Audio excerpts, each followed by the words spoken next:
Hi, my name is Chris Brennan, and this is episode 190 of the Astrology Podcast. Joining me today is Leisa Schaim, and we're going to be talking about electional astrology in this episode. Hey, Leisa, thanks for joining me. Hey, Chris. Of course. All right, so we got up very early this morning to get a good electional chart for this episode. Today is Wednesday, January 16th, 2019, starting at exactly 9:29 a.m., and I'll show the electional chart for this episode later. But yeah, thanks for joining me today. Yeah, of course.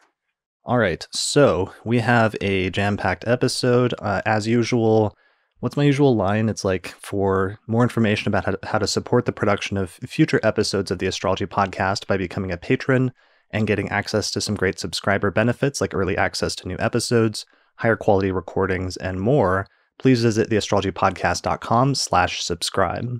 All right, with that out of the way, let's jump right into it. So our topic today is electional astrology. Both of us have been doing electional astrology for quite a while. For a while, we actually wrote a column for the Mountain Astrologer magazine where we highlighted 4 auspicious electional charts each month. I was doing that from 2012, I think, forward.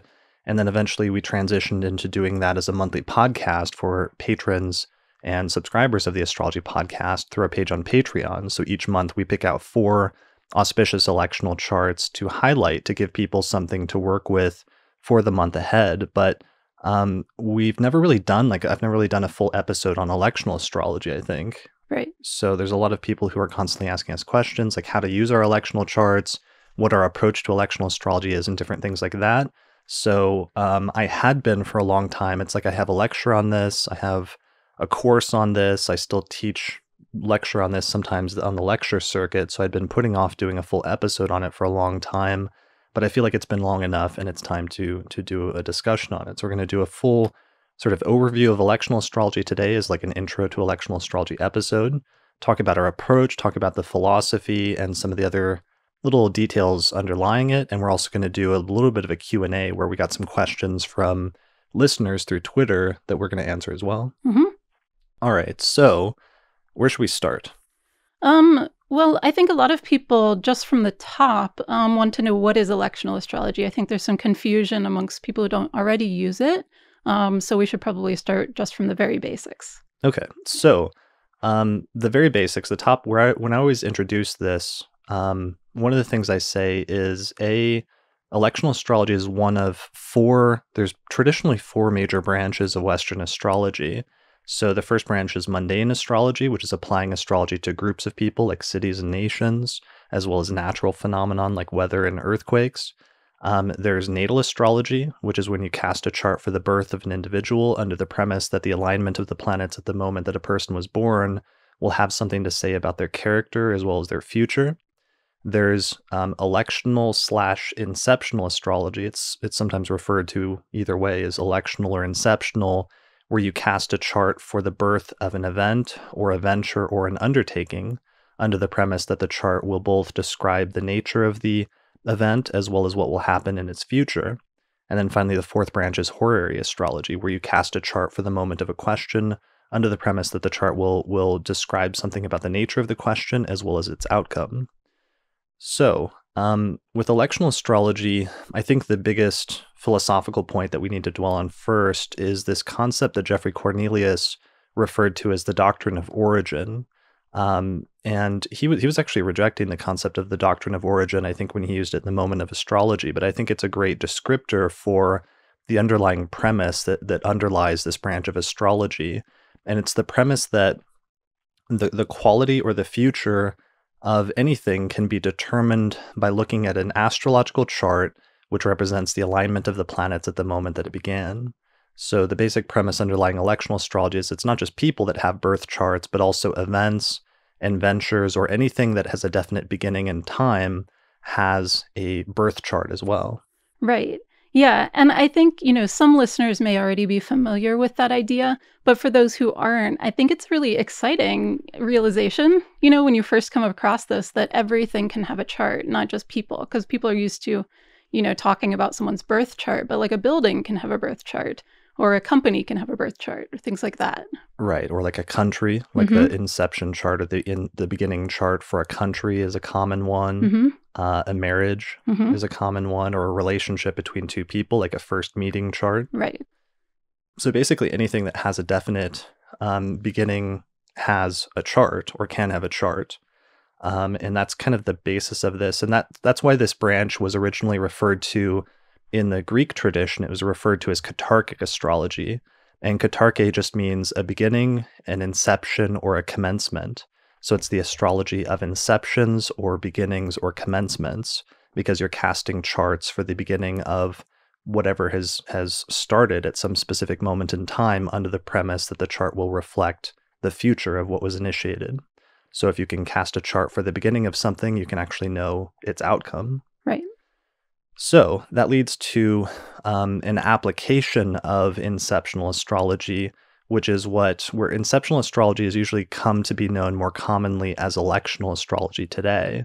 And this term wasn't used originally, it seems, in the Greek text, but eventually it started to be used more commonly in the medieval and Renaissance texts, where they would take this concept of inceptional astrology and they would apply it proactively, where if you've already established the premise that a chart cast for the moment that something begins will indicate its future or its outcome, then it's just one step to say, well, what if I picked, one date to do something rather than another? And if I did that, could I somehow control or influence the outcome in a way that's more desirable or more optimal for what I'm trying to accomplish? And this is where electional astrology comes in, is it's the proactive use of astrology to pick a specific inception chart that will more better reflect the outcome that the person initiating the action wants to accomplish. So another way to frame that, what's another way to frame that? Right. So an inception tends to be just the beginning of something when it wasn't proactively chosen, whereas an election is just the same thing. It's the start of when something began, but it was deliberately chosen. Right. So most of the time it's just referred to as electional astrology because for all intents and purposes, most people are usually using this branch to try to control the outcome of something or try to basically pick. Another way you could frame it is like an auspicious is what we usually term moment to begin something, or a lucky moment to begin something so that you can have a more favorable outcome. But you can also, sometimes the term inceptional astrology is still used to refer to an event that has already occurred in the past where you just want to cast a chart to look at what that chart looks like and get more information about the future of that thing. Mm-hmm. So it's kind of a retroactive application of the same principles where you're not trying to pick out a specific moment, but you're trying to investigate one that's already occurred. Right. So you're looking at the beginning chart either way. It's just a matter of whether it was deliberately chosen or whether it just happened then. Yeah. And the interpretive rules are all basically the same, but we're going to be focusing on electional astrology here today in order to try to teach you how to pick out the best charts possible, because usually that's what we do each month in the Auspicious Elections Podcast, is we go through and we find the best standalone electional charts that we can find over the course of the next month. And we actually just did a yearly report where we did the same thing for the next 12 months, which we just released through the podcast website. But we want to explain some of the rules underlying that to show you what our approach is and what the conceptual and technical principles are underlying electional astrology, so you can actually do it yourself and start to pick out your own elections using those same rules. Mm-hmm. All right. So history of electional astrology. So electional astrology probably originated in Mesopotamia, at least as far as the Western astrological tradition goes. There's other cultures like in India where they also had some different forms of electional astrology because, once you've developed the premise of astrology, that there's a correlation between celestial movements and earthly events, and that for some reason, the future sometimes seems to be indicated or determined based on the alignment of the planets when something began. It's just one step to go from there to then trying to deliberately start things under a more auspicious set of celestial alignments versus seeing another day where it might be more inauspicious and trying to avoid that. And because that principle is so straightforward or rudimentary, it's kind of hard to narrow down the origins of electional astrology to some extent, just because it's something that would have come naturally to most cultures that developed any form of astrology. Mm-hmm. I think that makes sense. As far as the written textual tradition, the earliest complete work on electional astrology that survives, and the most influential work is Book 5 of the poem of Dorotheus of Sidon, who wrote his text somewhere around the late 1st century CE. So somewhere around the year, let's say 75 CE. In Book 5 of Dorotheus, he wrote 5 books, and in Book 5 it deals entirely with inceptional and electional astrology. So he gives you different instructions for interpreting a chart for either if something has already taken place and you want to cast a chart to understand what its future or what its outcome will be, or if you want to pick an auspicious date to launch something or start something, then he gives you rules for doing the same thing. So that book was hugely influential. It influenced most later medieval and Renaissance traditions of electional astrology, and you'll see echoes of Dorotheus throughout the entire subsequent electional tradition. We recently, of course, on one of the recent episodes of the podcast, I think only a year or two ago, I interviewed Ben Dykes because he recently retranslated Dorotheus. So you can actually get a translation of Dorotheus by Ben. So Dorotheus of Sidon, Carmen Astrologicum. And Book 5 of this has the earliest rules on electional astrology and most of the rules that influence the later tradition. So let's see, other history stuff. There's some earlier fragments by Petasiris. So Dorotheus himself said that he claimed to be drawing on the earlier Mesopotamian and Egyptian astrological traditions and synthesizing them. So even though Dorotheus is one of our earliest sources, he's probably not the earliest source for electional rules. There's some electional rules that I use that are derived from fragments attributed to Petasiris, who's one of the earliest writers on Hellenistic astrology from probably somewhere around the year 100 BCE. Let's see, other things. And then eventually, and the only other historical thing is that horary astrology probably eventually developed out of electional astrology. And there's good evidence for that because we have a lot of rules for electional astrology in the Hellenistic tradition, but we don't have a lot of rules for horary astrology until the medieval tradition. And an argument that I made in a paper of mine years ago is that they seem to have developed the concept of like consultation charts, where you cast a chart for the inception or the beginning of a consultation between an astrologer and a client as a kind of electional or inceptional chart. And it was through doing that that eventually they developed the concept of just casting a chart for when a client asks you a question and trying to determine the outcome of the question based on that. So you can kind of see the natural development of horary astrology if you understand it in that context. But yeah, electional astrology became very popular in the subsequent traditions in the medieval and Renaissance periods. All right, so next question. What kind of things can you elect using electional astrology? I mean, in theory, you could elect anything. I remember reading Stephen Forrest writing sometime that in theory you could elect brushing your teeth, but it would be pretty silly. But, you know, in theory, you could have a chart for anything. It's just that most of the time, people only bother to take the time to figure out a good electional chart for things that are more important. So it's usually applied to things like weddings, business incorporations, signing a contract, listing a house for sale. So kind of like higher tier priority things. Yeah, I mean, major events in your life and major ventures or undertakings that you want to be successful, and especially that you're like willing to go out of your way to start it on one date rather than another, or in some instances at one, you know, relatively not super convenient time or date compared to another, just for the sake of getting a more auspicious astrological chart. Right. So, and this can have you doing weird things like we're doing this morning, like waking up super early. Right. It can have you, this is in the 1980s, that was astrologers actually picked up on in the astrological community that Ronald Reagan was using an astrologer because he would keep doing important things at like weird hours, like holding a press conference or launching presidential campaigns and things like that at really weird late hours, which didn't make sense to any of the press, but astrologers started to realize they're using electional astrology because even though the time isn't practically convenient and is like a, you know, almost inappropriate time to do that, the astrological chart for that moment is actually really good. So they must be going out of their way to do that. And sometimes that's how you can tell when somebody's using electional astrology.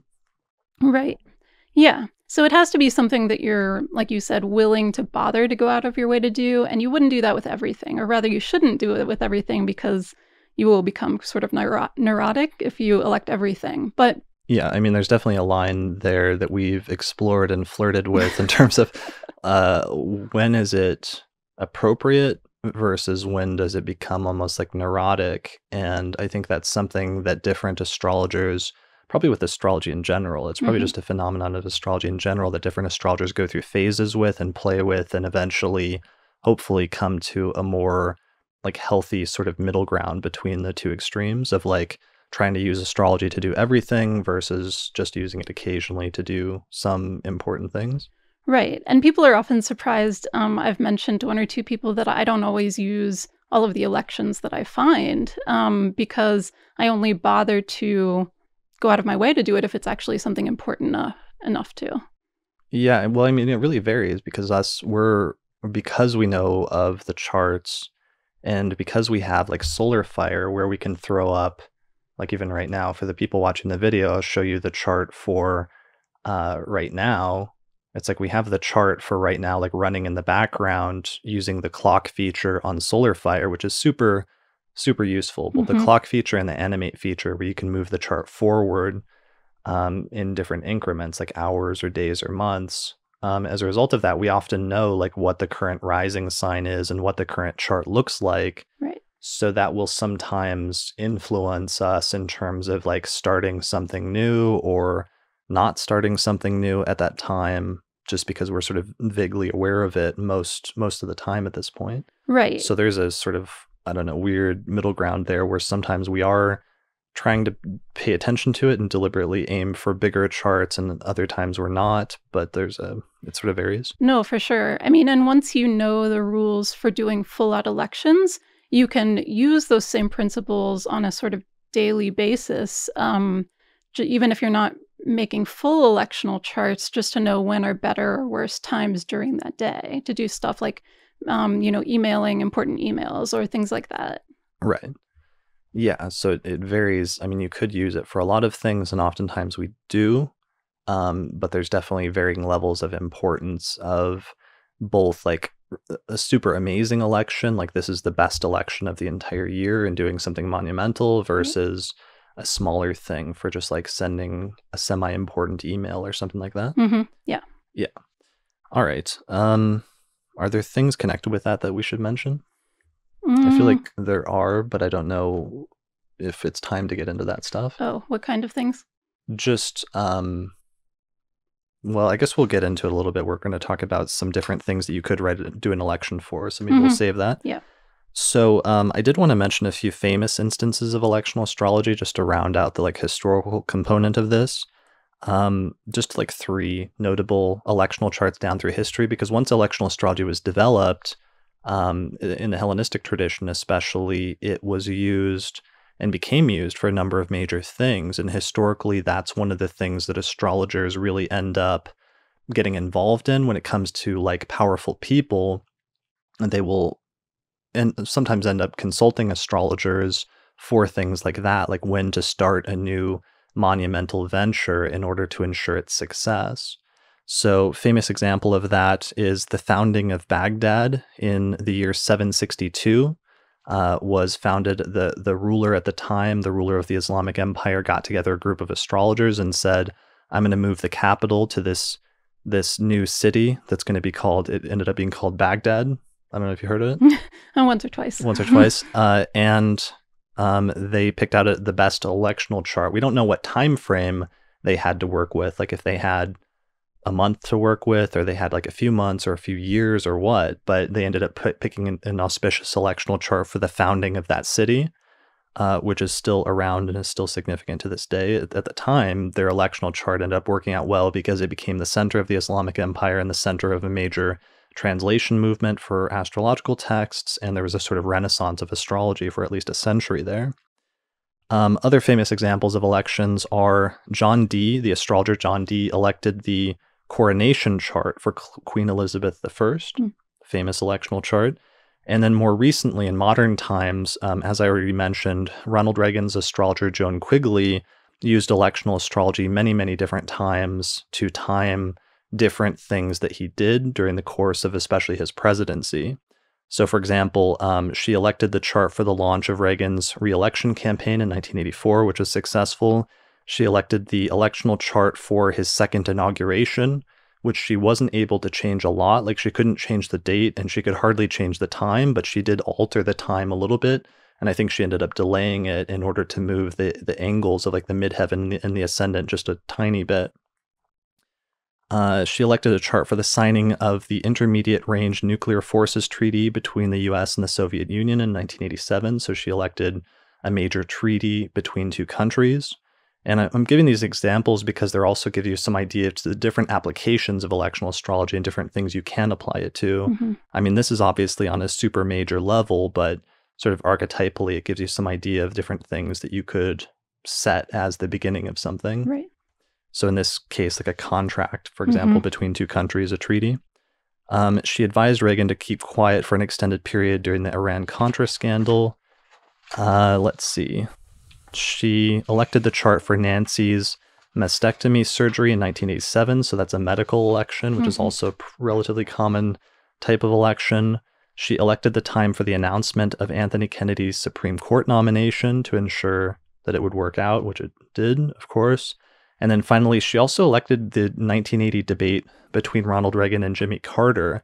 And this was an interesting one because she talks about in her book, Joan Quigley does, how she actually used electional astrology against Carter in this instance, because instead of trying to focus on getting a chart that was good for Reagan, she focused on getting a chart that was actually bad for Carter, or at least that was her thinking going into it, which raises an interesting point, which is that elections are not always, with electional astrology, we're usually trying to find like the best chart to ensure a positive outcome, but sometimes there's ways to use electional astrology where, like, what if you wanted something to fail, or what if the outcome that you desired was that something, didn't take off or something like that? There would be ways to elect that as well. And even though that's not really what we're going to focus on for the most part, most of these rules could still be applied in that way so that you understand that electional astrology or inceptional astrology is not just positive things, but it's really just that premise that if you know the starting point, then you can also know the ending point or the outcome.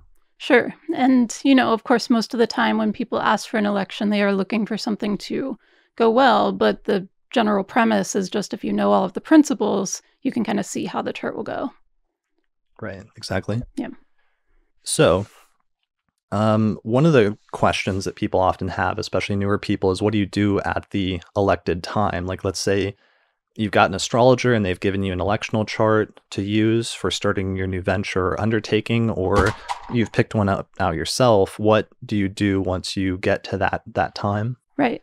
So typically it's the most important symbolic act that begins whatever the venture is that you're starting.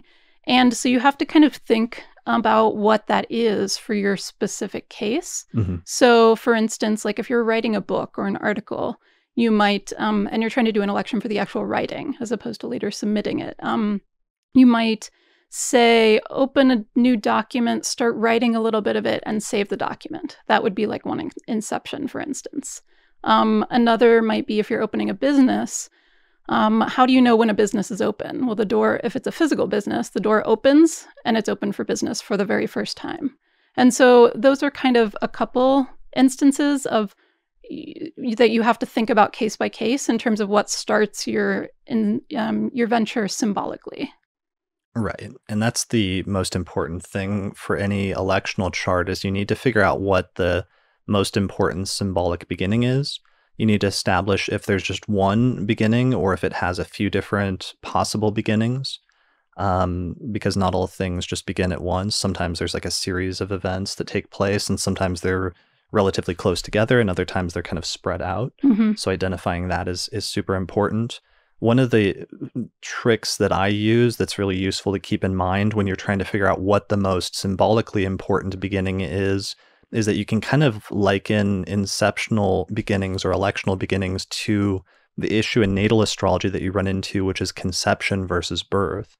Where conception, for example, for Claudius Ptolemy in the 2nd century, the way that he explains this is he says that conception is like the inception or the beginning, the katarche of the physical body, but the actual birth of the individual is the actual inception or beginning of their life when they emerge from the mother as like a separate being that's separate from the mother's body and they actually begin their life. That's actually the moment of the birth chart, because that's the moment of the inception of the life as a whole, rather than just their physical or material body.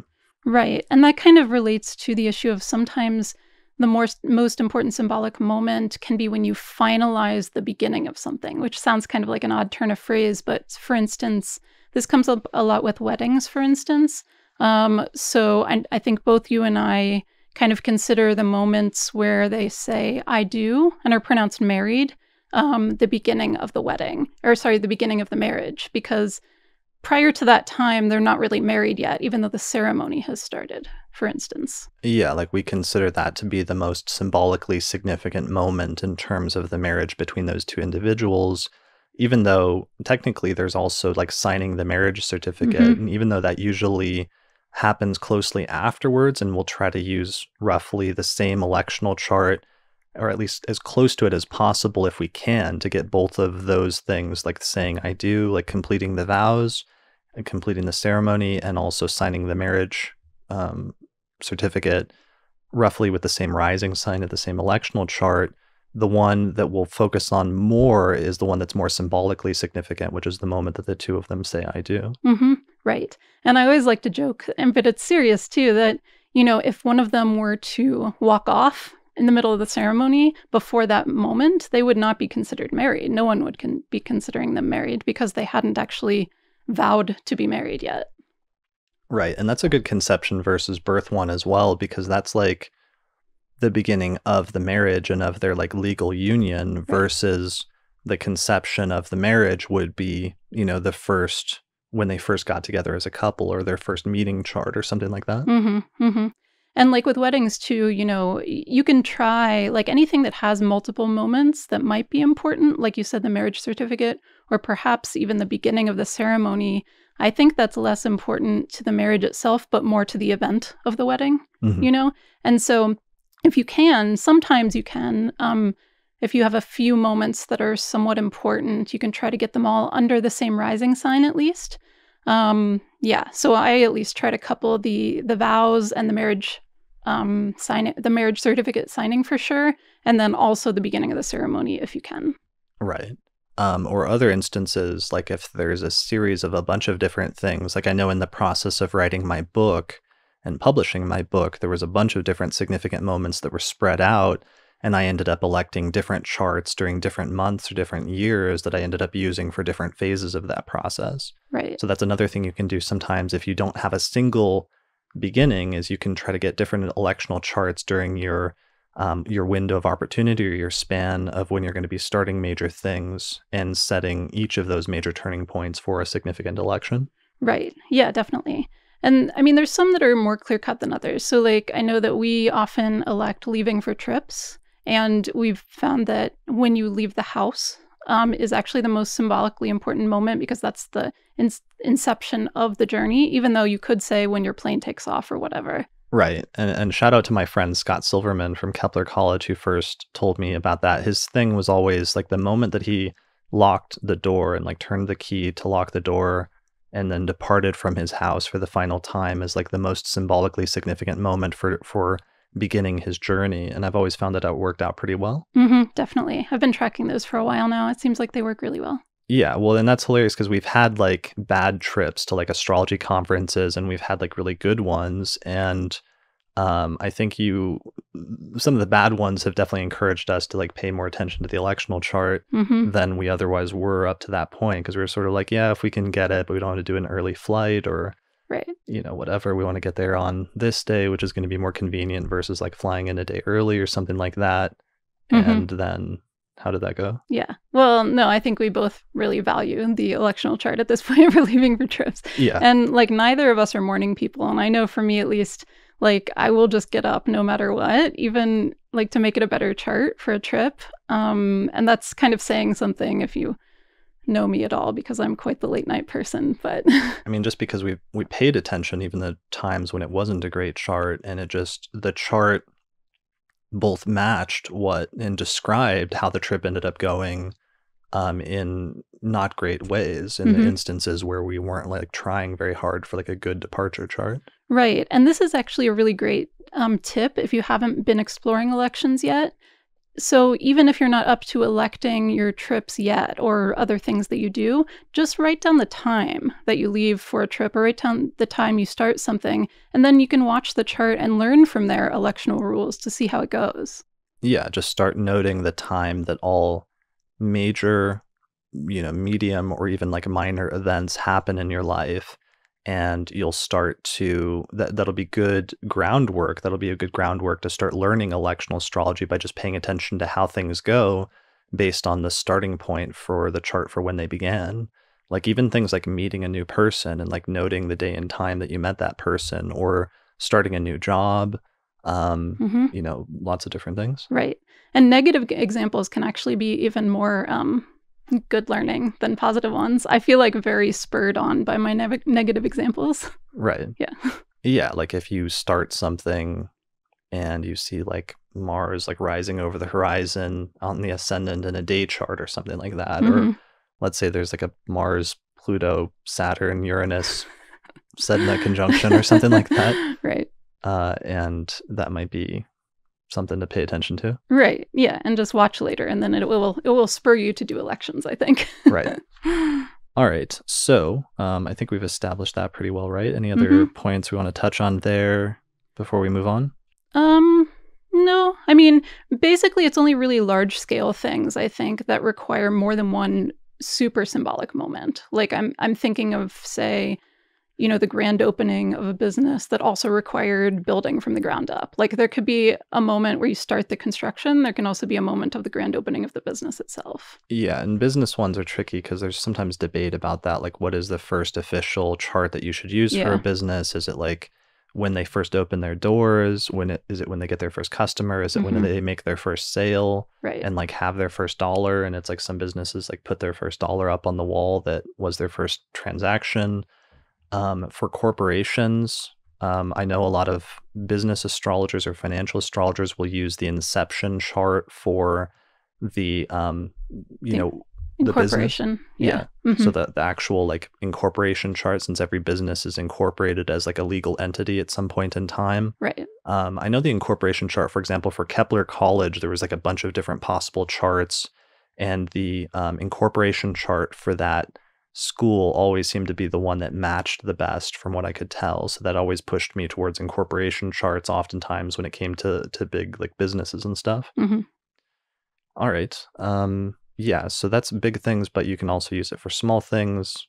I mean, we've seen it even work out for things like sending an important email and like the type of response that you get back. Because what's weird is just that there's things that happen in a person's life and in your day-to-day life where that you could have done the same exact thing one day, and the way it was received by that person would be like one way, versus you could have done the same exact thing another day, and just because of chance and just because of circumstances, it could be received a totally different day. And sometimes that's what's going on with electional astrology. It's not that the chart is, or the planets are like causing the outcome to happen in some certain specific way, but it's just the way that the chips fall and the way that things happen by chance sometimes ends up lining up in different ways depending on when you initiate the action. And there's something about that astrology, or that electional astrology, is really tied into in terms of the matrix of like chance and causes and outcomes.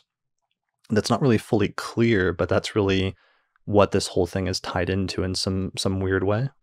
Yeah, I definitely agree. And you can think, for instance, even if you didn't know much astrology or any astrology, that there's sort of a common sense way of thinking about, like, most people realize that if you try to have a conversation with someone or send an email or something at one time versus another, the person just might be in a different mood at different times or things like that. Yeah, it's like one day the person like just found out that they're getting married or something and they're having a great day, or the other day they just got in a car accident, or they just got in a fight with their spouse and they're in a bad mood. And so they're like responding to you in a way that's totally different just based on their own circumstances. Yeah, so it's kind of like that, although like a little more elaborate. Yeah, definitely. Yeah. All right. So moving on. So that's the basic, I think, conceptual framework. I think we got a good foundation to start with. Let's move into talking about some technical things about electional charts. And there's different approaches to electional astrology, just like there's different approaches to astrology in general or natal astrology or what have you. Broadly speaking, there's kind of two approaches to elections that you can take. One of them is trying to make the electional chart itself as positive as possible in an overall sense, just based on some fundamental astrological rules that are largely the same or are largely interchangeable in the other branches of astrology, like natal astrology and horary astrology, where some of the fundamental rules are used across all three branches and are very familiar if you understand the basics of traditional Western astrology. So that's one approach. It's just make a good chart that looks auspicious from the standpoint of the basic rules of Western astrology. And that's a lot of what we're going to focus on today. Rule number two, or approach number two, I should say, not rule number two. The other approach is to make an electional chart that matches or looks like the thing that you're trying to initiate. And that's kind of a different approach. And sometimes there can be overlap, or sometimes you can do both approaches at the same time, but that's not always possible. So the second approach is more like creating a chart that just sort of looks like the thing that you're trying to initiate at that time, so that it sort of mimics or imitates it in some way. Right. Yeah, and it's not completely hard and fast, but generally speaking, that second approach has been used more in modern astrology, kind of trying to do electional from the standpoint of modern astrology. Yeah, where things are more qualitative, and modern astrology has largely shed a lot of the rules about what's a positive indication or versus a negative indication, because they've tried to recontextualize everything as being, there's different ways that things manifest, and everything's ultimately positive and nothing's ultimately negative or something like that. And while there's some truth to that, it's really important.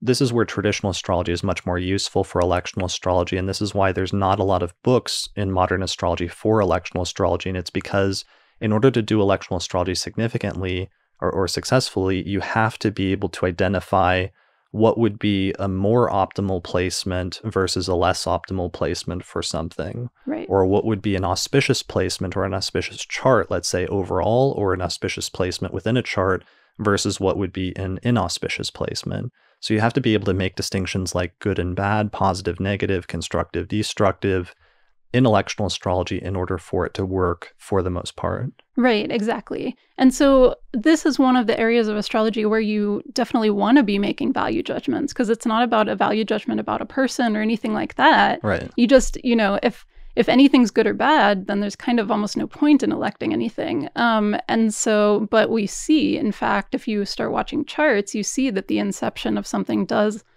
look like the outcome. And so, you want to make those value judgments and say, no, these rules actually construct a chart that's qualitatively better than this chart.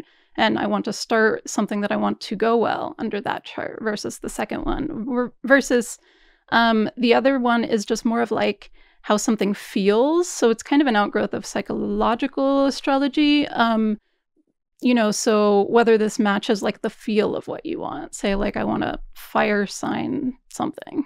Right. And while it's understandable that this gets more tricky when you apply this sort of thinking to natal astrology, where honestly, and that's part of the modern debate surrounding the revival of traditional astrologies, and you've heard this in different episodes I've done on the podcast before, like with Mark Jones and some of our debates, where when you start applying this thinking in the context of natal astrology, there's like debates about whether that's appropriate or not.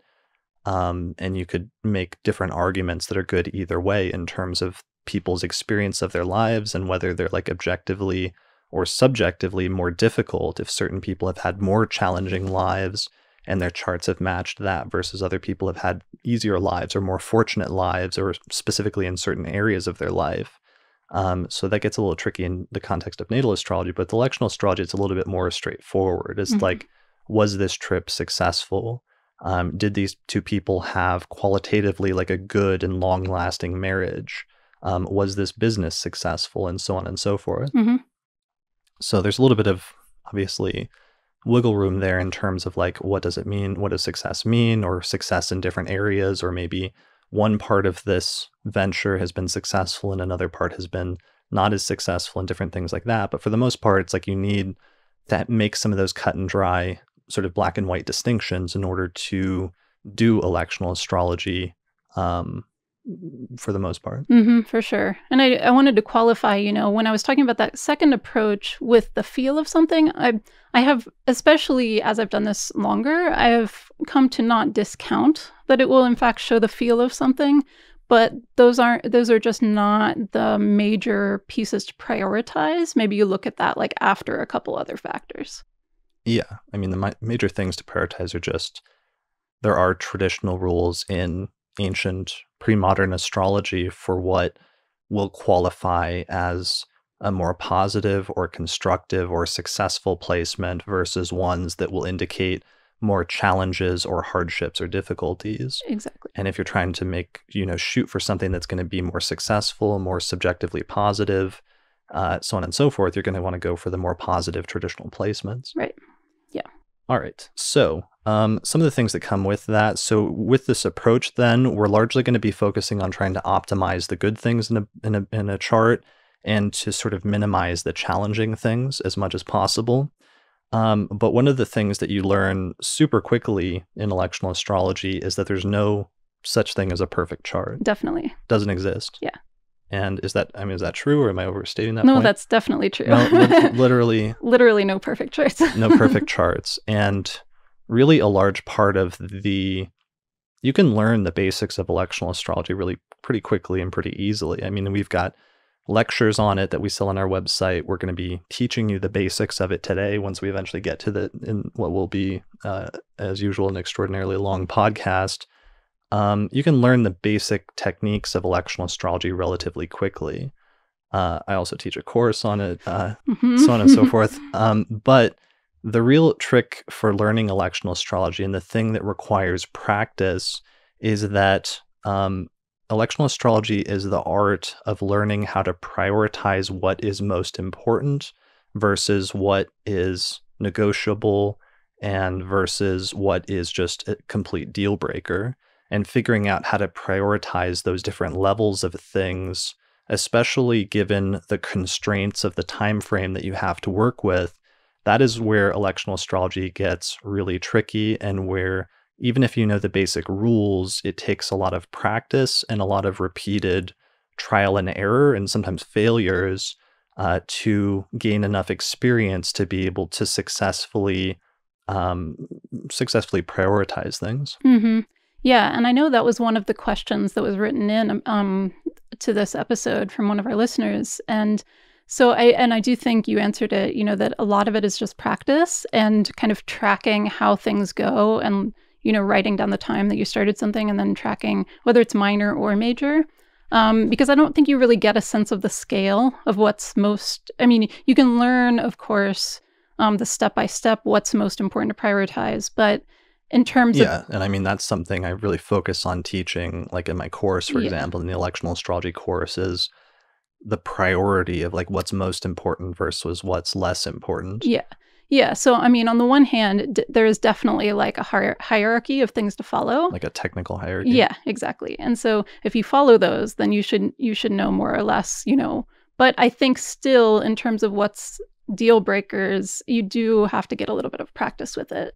Yeah, I mean, it just takes practice and experience, and eventually you build up through that, because you can learn something, and this is true with astrology, with natal astrology and whatever. You can learn something in a book, you can learn a rule in the book, and you can have that in your head when you approach things. But the thing that sticks with you the most is the time that you started a trip when like Saturn was like right on the ascendant in a night chart, and then you just had like a terrible time. Or that time when you got married and like Mars was like right on the midheaven in a day chart, and you got divorced like a week later. Like that stuff sticks with you in a way that's much more vivid and much more visceral as like a life experience that you will then pay attention to in future electional charts if you do another like shotgun wedding or whatever. And you don't put Mars on the midheaven or something like that. Right. I have no shotgun wedding examples in my own life, but I have still some, bad inceptions that were very instructive. Yeah. I mean, there's always time. There's always Okay. For the sake of science. Sure.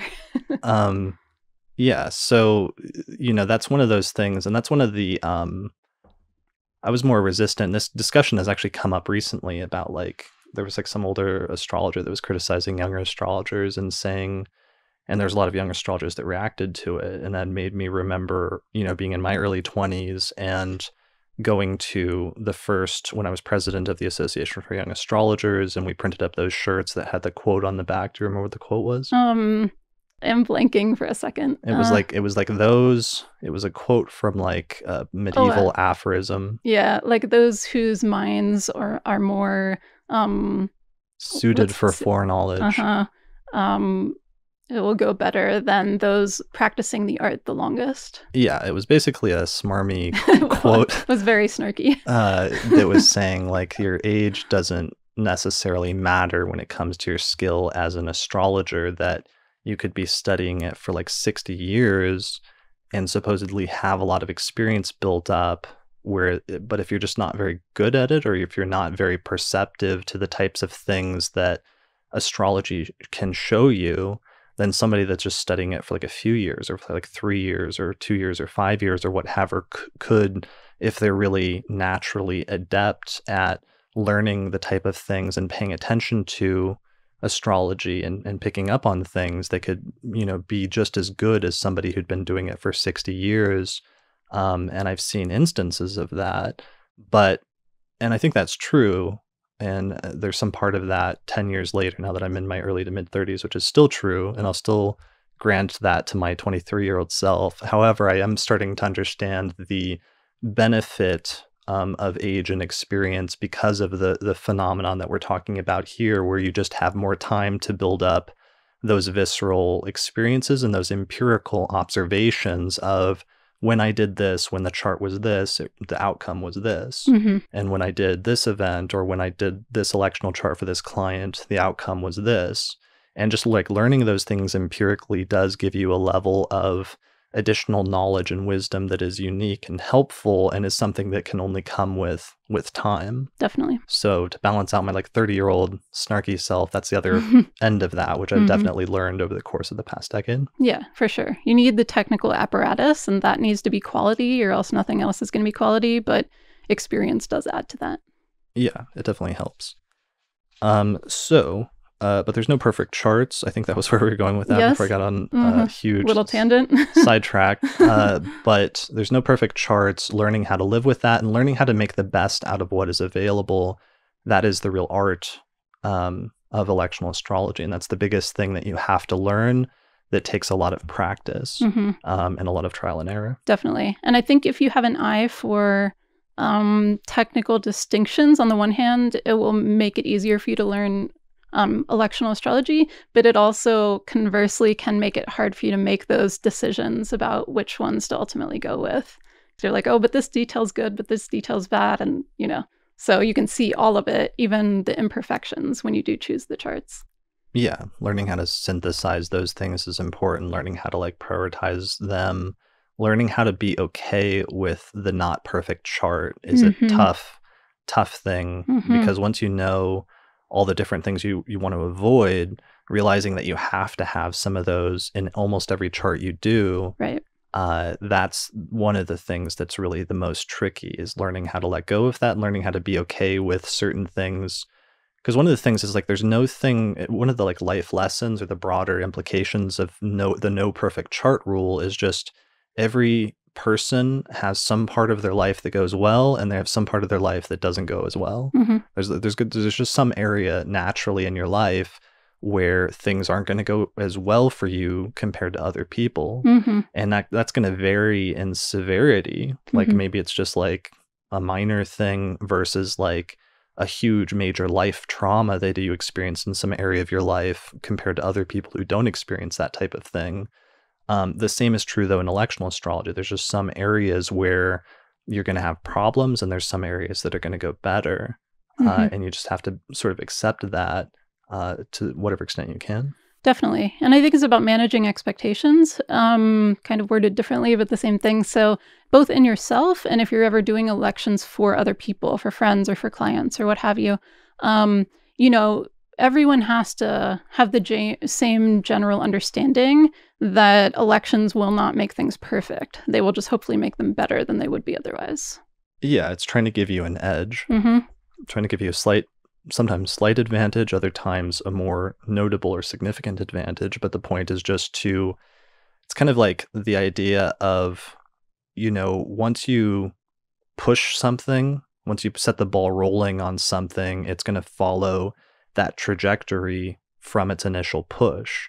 But if you could like slightly alter, almost like a bowling ball or something, like if you're throwing a bowling ball down a lane, if you could slightly alter the trajectory, and even sometimes just a minor way at the start, sometimes by the time it hits its intended destination, the trajectory has that minor alteration in trajectory at the start has altered the long-term outcome so much that it has a much different result or much different outcome. Mm-hmm, for sure.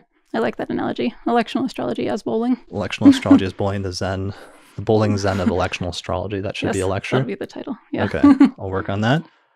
All right, so good preliminary stuff. We're still dealing with preliminaries at this point. All right, let's keep going. Yeah.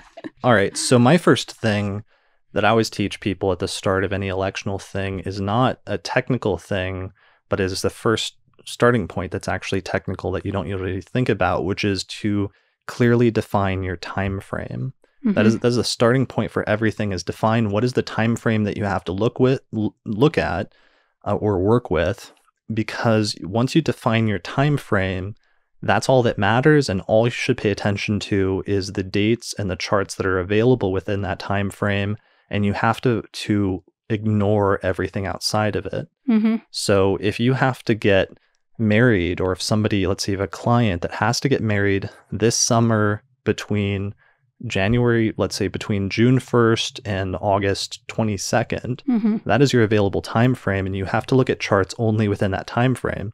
It doesn't matter that there's a really great alignment of like Jupiter and Venus and Neptune a century from now, on January 22nd, 2132 or something, like a century later.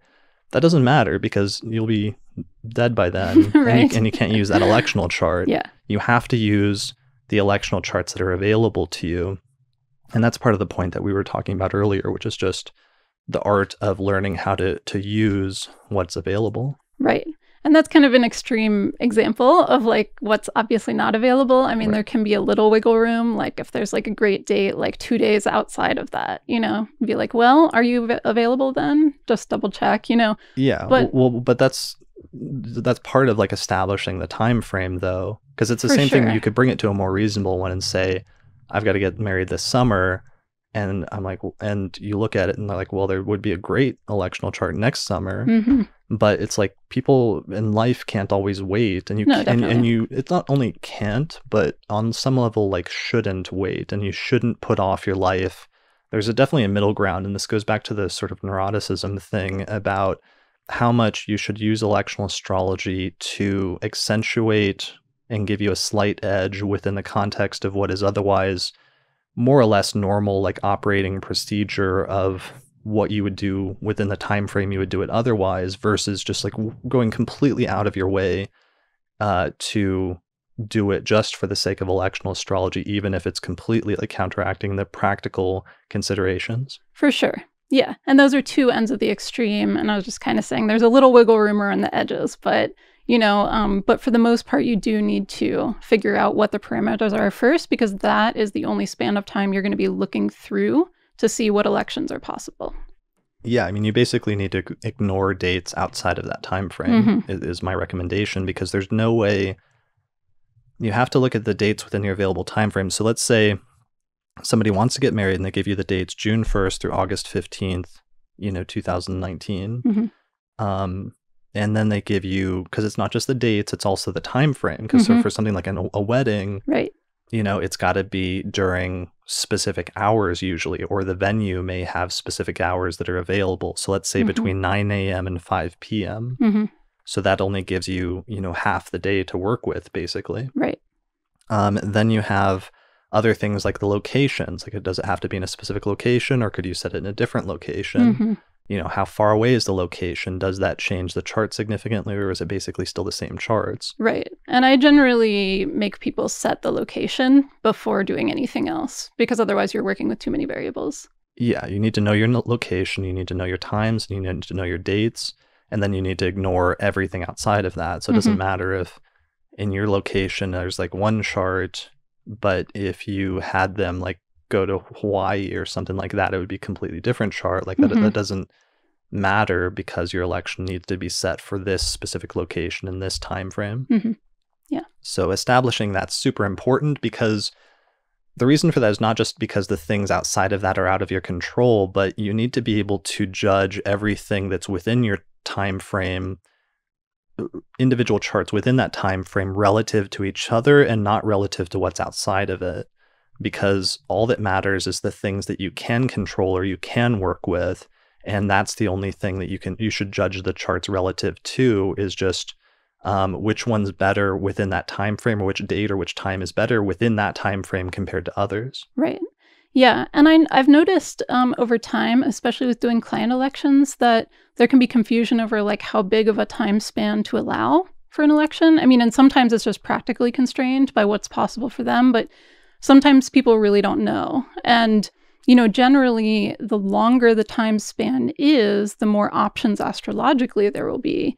But then the longer the time span is, it's much more work to, as the electional astrologer, to go through all of that. And it takes a lot more time to look at all the available options. So it's kind of like you've got kind of points on both sides for finding some sort of middle ground between like a completely open time span and like overly constrained. Yeah, I mean, the tricky part is that the more restrictions you have in terms of the time frame you have to work with, the harder it is, because you have less options to work with if it's like super constrained. Right. Like if somebody says, I have to get married and it has to be on this day and it has to be within this 3-hour time span, right, that doesn't give you much to work with. No. And I've gotten things like that occasionally. Yeah, that happens. And it's just slight variations in the chart. And sometimes that does make a difference. Like you can choose one rising sign versus another. Right. Or at one time, like Saturn and Mars are on the midheaven versus an hour later, like Venus and Jupiter on the midheaven, in which case you can make a tangible difference by choosing one chart or one time versus another. For sure. But that's still much more restrictive compared to if they give you a month and you can choose between like 30 different dates and a bunch of different times within those dates over the course of a month. That gives you more freedom, but then it gives you also more variables. And that's the point that you're making, which is that the fewer restrictions there are, the more work for you as the electional astrologer, because there's so many more options to choose from that you have to then narrow it down and sort of whittle away down to your final results. Right. So, I kind of dissuade people from going too much in the opposite direction. Like, here's a 2-year time frame and I want to get married sometime in there. And like, no, get some constraints here. Yeah. And managing like client stuff with electional is a whole, almost like lecture and workshop. We could do like a weekend workshop on its own in terms of some of the issues that you run into with that, in terms of, and also like once a client tells you a time frame and then you look at all the charts relative to that time frame and rule them out. If they later like change the time frame and say, well, could you also look at these dates like 2 months later? Looking at me like very shaking your head very vigorously right now. Yeah, that's no fun. Yeah, because that just completely changes, it reshuffles the deck if you suddenly change the time frame, because then you've got to like look at new charts and then rejudge all the charts relative again to the availability. Yeah, it's almost a brand new thing. Right. Yeah. So that is tricky. Yeah. Anyway, so define your time frame, ignore anything outside of it. This brings up the other major skill or art of electional astrology, which is just learning how to make the best out of what you have, learning how to make the best out of what's available and ignore everything outside of it, and just realizing that there's no ideal chart. You're just trying to find the best one you can, given what you have to work with. Right. It's kind of a funny, like, stoic type of attitude, ironically, even though this is obviously like trying to change your fate in some small way. But then within the constraints, it's like, radical acceptance of like what is and is not possible. Yeah, well, it gives you just a really clear, you quickly realize, even though you're trying to control the outcome, and it almost becomes like a magical type thing. And this is also interestingly where there is the most overlap between like the astrological and the ancient magical traditions. It's when it comes to electional astrology for electing things like talismans or other magical things. But once you start doing electional astrology, even though you're supposed to be doing something which is also simultaneously like the most free will, almost oriented type of astrology, because this is the one where, in natal astrology, it's almost the most deterministic on some level, because the basic premise is that the alignment of the planets the moment that you were born tells you something about your future, which then assumes that at least in some part our lives are predetermined. And when it comes to electional astrology, you would think that that's the most free will oriented branch, because you're picking times and using astrology in order to almost like manipulate the outcome in some way. But you learn pretty quickly that even when you're doing that, you still have a lot of constraints, and things are much more constrained than you would almost expect or imagine, which, yeah, it does have interesting philosophical implications. Is that something that we mention later in the outline in terms of philosophical stuff that may be relevant now? Kind of similar to what we were just saying, I think. Just like one of them the is parameters. Because this was going to be more like conclusion stuff, but it might be useful now. Like, it might give you the edge to help something go more positively that you're already going to do, but it's not necessarily fully going to change your fate. Yeah. And I think it's really important, and in terms of managing expectations, again, either yours or someone else's, to know that like it cannot completely override your natal chart and what that suggests or doesn't suggest about what's possible for you. Right. And that's something we'll get into more, especially later when we talk about the comparison between the natal chart and the electional chart, which is something that's integral to the process. But one of the things that all of the ancient electional traditions seem to more or less agree about is what you just said, that you can't do or accomplish anything with the electional chart that's not already somehow indicated in the birth chart itself. So there's this, maybe stalemate's not the right term, but it's not that you're fully able to change things. There's some things that you can't change. Yeah, and I think it's really important to go into doing elections knowing that or accepting that. I have definitely had like client requests where they want to kind of like override fate 100%, and that's not possible. Or that you can't micromanage life doing it, no matter how many elections you use. You can't make everything go your way. Yeah, you can try. You can try. You can certainly try, and it's on some level, sometimes it's worth trying, and it's worth pushing the boundaries of what is possible, even if the deck is stacked against you. And occasionally you might have successes, or it might help to moderate things or make things better than they would have been. But there's definitely some things, especially if you've got it going against you in your natal chart, that it's going to be tricky to find an electional chart that's just going to completely override that. For sure. I've done a couple of elections as like kind of like a minor example of that. I've done a couple of elections before for blogs, and I'm clearly still not writing a blog. And, it's sort of like I'm not inclined to like write things quickly or that kind of thing. And so you can't do elections. And those were kind of like early on, examples, or what's the word? Not examples, but experiments. You can't find an election for something that would be like ideal out there in the world and make your being conform to that if it's not something you're not inclined to do otherwise.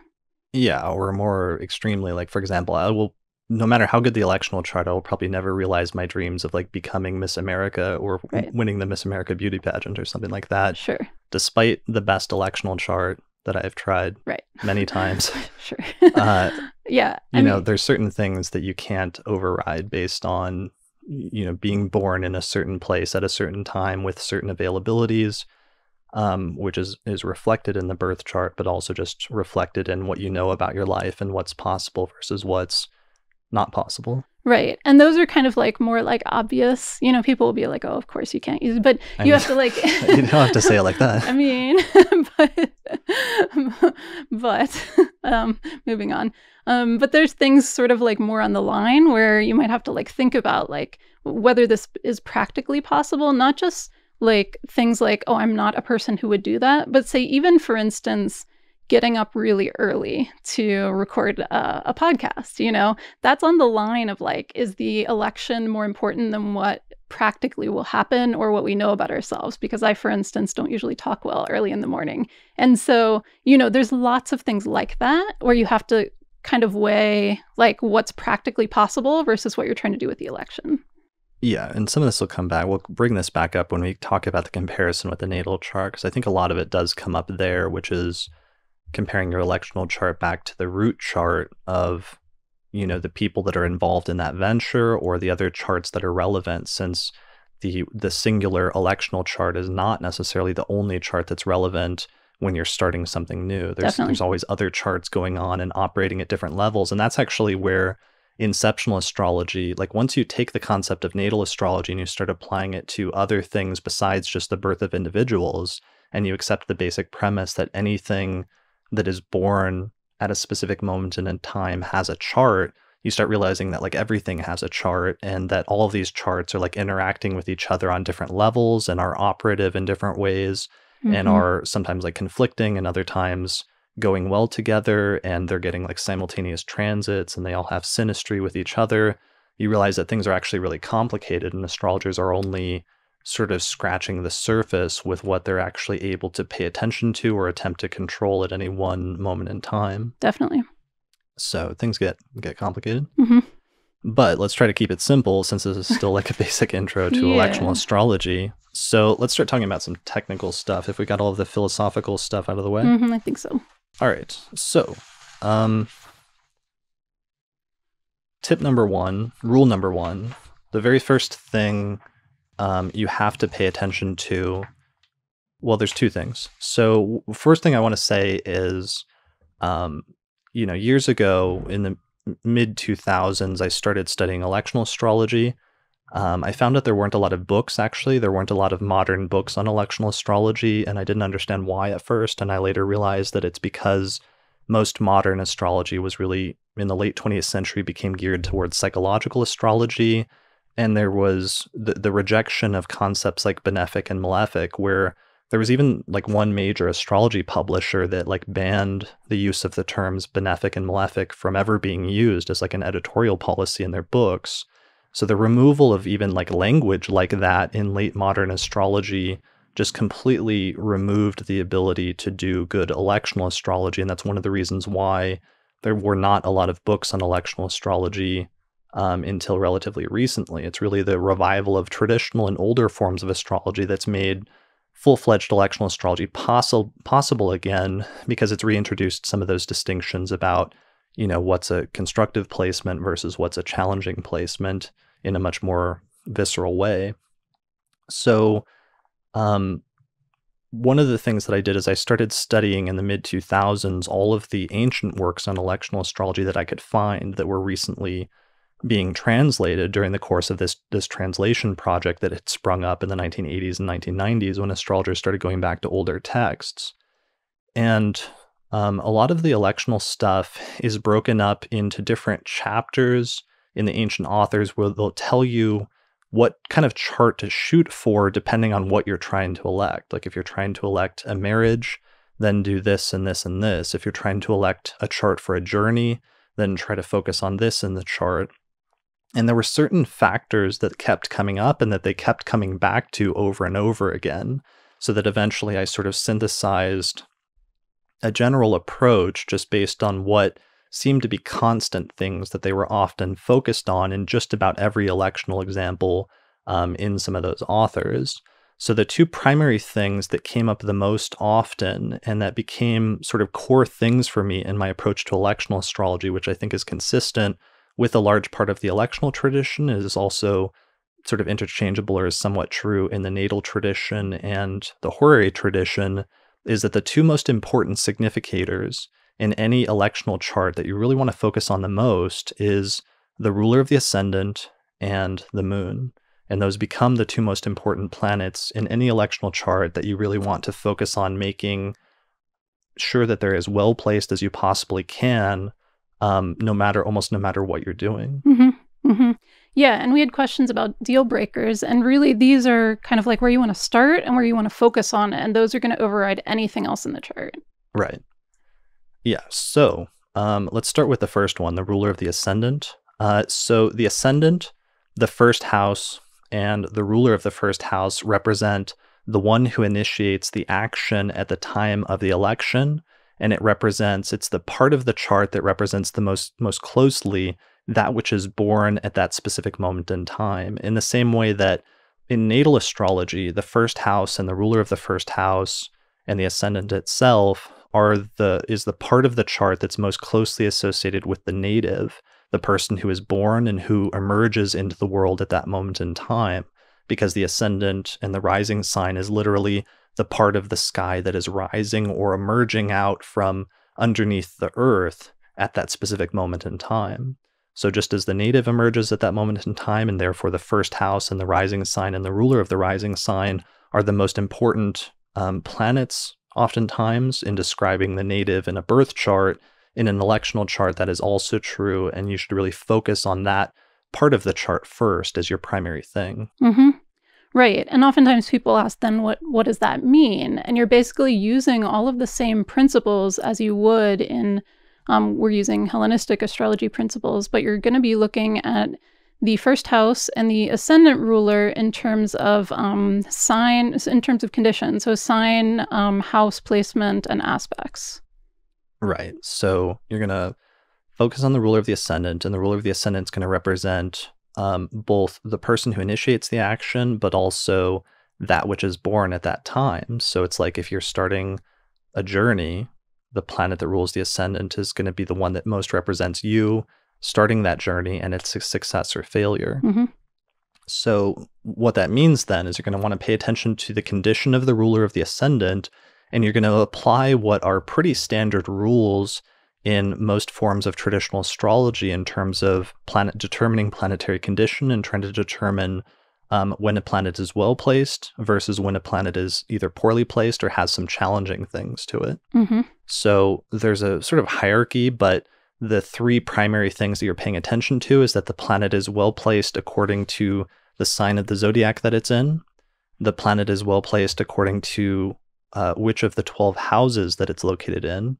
And then the planet is well placed in terms of the aspects that it has from other planets in the chart, especially relative to the benefic planets and the malefic planets. Mm-hmm. Those are the three primary things that you're paying attention to in terms of determining the condition of the ruler of the ascendant in the chart. And those are the three primary things that you're going to want to make as optimal as possible in terms of aiming for more positive placements and sort of trying to avoid more negative ones. Mm-hmm. So one of the things, I guess we should do some preliminary stuff in terms of we're using two factors that we're using for this that we would recommend that other people use are going to be the traditional rulership scheme for the signs of the zodiac. And then we're also going to be using, for the most part, whole sign houses when we're looking at house placements. Mm-hmm. Right? Yeah. So basically, the outer planets, while we do use them in the chart, we do not use them as sign rulers. And so you have the traditional rulers where a few of them rule more than one sign. And we're using whole sign houses. We will also pay attention to the exact degree of the angles, like the ascendant, descendant angles and midheaven. But we're starting with the whole sign houses. Sure. So here's a diagram for those that are watching the video version that just shows the traditional rulership scheme. So you have the two luminaries assigned to Cancer and Leo. So the moon assigned to Cancer, then the sun assigned to Leo. Then the rest of the visible planets that can be seen with the naked eye are assigned flanking out from the sun and moon based on their relative speed and distance from the sun. So Mercury gets assigned to Gemini and Virgo, Venus gets assigned to Taurus and Libra, Mars gets assigned to Aries and Scorpio, Jupiter to Sagittarius and Pisces, and Saturn to Capricorn and Aquarius. So that's the traditional rulership scheme, and that becomes important because when we talk about the ruler of the ascendant, what we mean is that when the ascendant is in a certain sign, the planet that rules that sign according to these traditional rulerships becomes the ruler of the ascendant. Mm-hmm. Right? Mm-hmm. So for example, let's say we have the ascendant in Leo. That means the sun, which is the ruler of Leo, becomes the ruler of the ascendant. And as a result of that, we're going to pay close attention to the sun and how it's placed in the chart. So in our example here, let's say the sun is in Taurus and it's in the 10th house. So we want to take into account its sign placement in Taurus. We want to take into account its house placement in the 10th house. And then we want to take into account the aspects to the sun, especially from the benefic planets Venus and Jupiter and the malefic planets Mars and Saturn. Exactly. All right. So let's see. So going back, the other basic concept is whole sign houses. So with whole sign houses, of course, which I've mentioned a million times on the podcast, if the ascendant is located anywhere in a sign, so wherever the ascendant is located, that sign becomes the first house. The sign after that becomes the second house. The sign after that becomes the third house, and so on and so forth. You can go back and listen to other episodes or go to my YouTube channel for a short, concise video on whole sign houses for more information about that approach. So in, we'll get to the distinction between like whole sign houses and quadrant houses in just a second. So the ruler of the ascendant becomes the primary planet in the chart. And what are some of the factors? So let's go through and break down just really quickly some of the things that indicate like a positive placement versus a negative placement in terms of those three areas, in terms of sign placement, house placement, and aspect from other planets. So here's an example. So this is an election from like a few years ago, where in this chart we have Virgo rising. So the ascendant is in Virgo. So because the ascendant is in Virgo, the planet that we want to pay the most attention to, the primary planet that's going to represent this electional chart and represent you in the electional chart and what you're trying to accomplish by initiating an action at that time, with Virgo rising, is going to be Mercury, the ruler of Virgo. So how is Mercury doing in this chart? So Mercury in this chart is placed in Gemini, which is one of the signs that it rules. And so it's actually well placed by sign because it's in one of its own rulerships. Right. So right there, that's a positive point in Mercury's favor. And that's one of the things that you want to try to do with the ruler of the ascendant, is you want to try to make it dignified by sign placement to what, if you at all can. And that's one of the things that you're going to gravitate towards. And it's one of my tips actually in my course when you first start doing elections, is actually to look at your time frame. Let's say you have an entire month, and one of the things you can do is like pull out an ephemeris and go through and identify or like highlight in an ephemeris page the dates in which certain planets are dignified, either by being in their own domicile, which is the sign that they rule. So for example, Mercury being in Gemini is Mercury being in the sign that it rules, or one of the signs that it rules. Also identify periods. Another type of dignity is exaltation. So identify periods when planets are in their exaltations, which is the next best thing after a planet being in its domicile. And then the third thing after that is sort of lower than those previous two, but also pretty good, is planets being in a mutual reception or exchanging signs with each other. So being in the signs that each other's rule. So here's an example from, let's say this is an ephemeris from May of 2014. And I've gone through and I've highlighted that on the 4th and 5th of May 2014, the moon is in Cancer in the sign that it rules. Or between the 26th and the 28th, the moon is in Taurus, which is the sign of its exaltation. Other planets in dignity this month, during that month, is from the 8th through the 29th of May 2014, Mercury was in Gemini. So we know that Mercury is dignified in that time. So that's going to be a period where we like gravitate towards trying to find an election where we can make Mercury the ruler of the ascendant. Other dates, Venus was exalted in Pisces from the 1st through the 3rd of May, and Jupiter was exalted in Cancer from the 1st all the way through the end of the month, through the 31st of May. So that gives us some planets that we can kind of zoom in on or focus in on in terms of trying to make those planets the ruler of the ascendant, because that becomes the next step, is finding a time then where we can make that planet the ruler of the ascendant when it's dignified. Right. And that's like kind of a quick way to start narrowing down your time frame. And especially because usually there aren't that many at one time. Right. That was kind of a unique. Yeah, that was actually like, I don't usually have that many options. Right. Yeah, so it's usually there's fewer options than that in terms of a planet in some sort of dignity, and so you can start narrowing down very quickly from there. Yeah.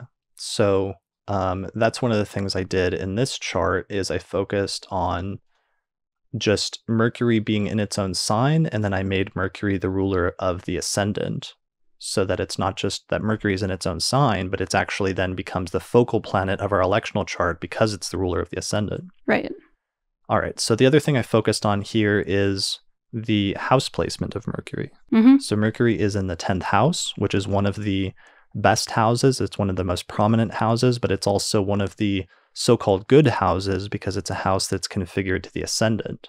So this is another one of those traditional distinctions, or one of those distinctions from traditional astrology, where there's certain houses that are more positive and there's certain houses that are more challenging.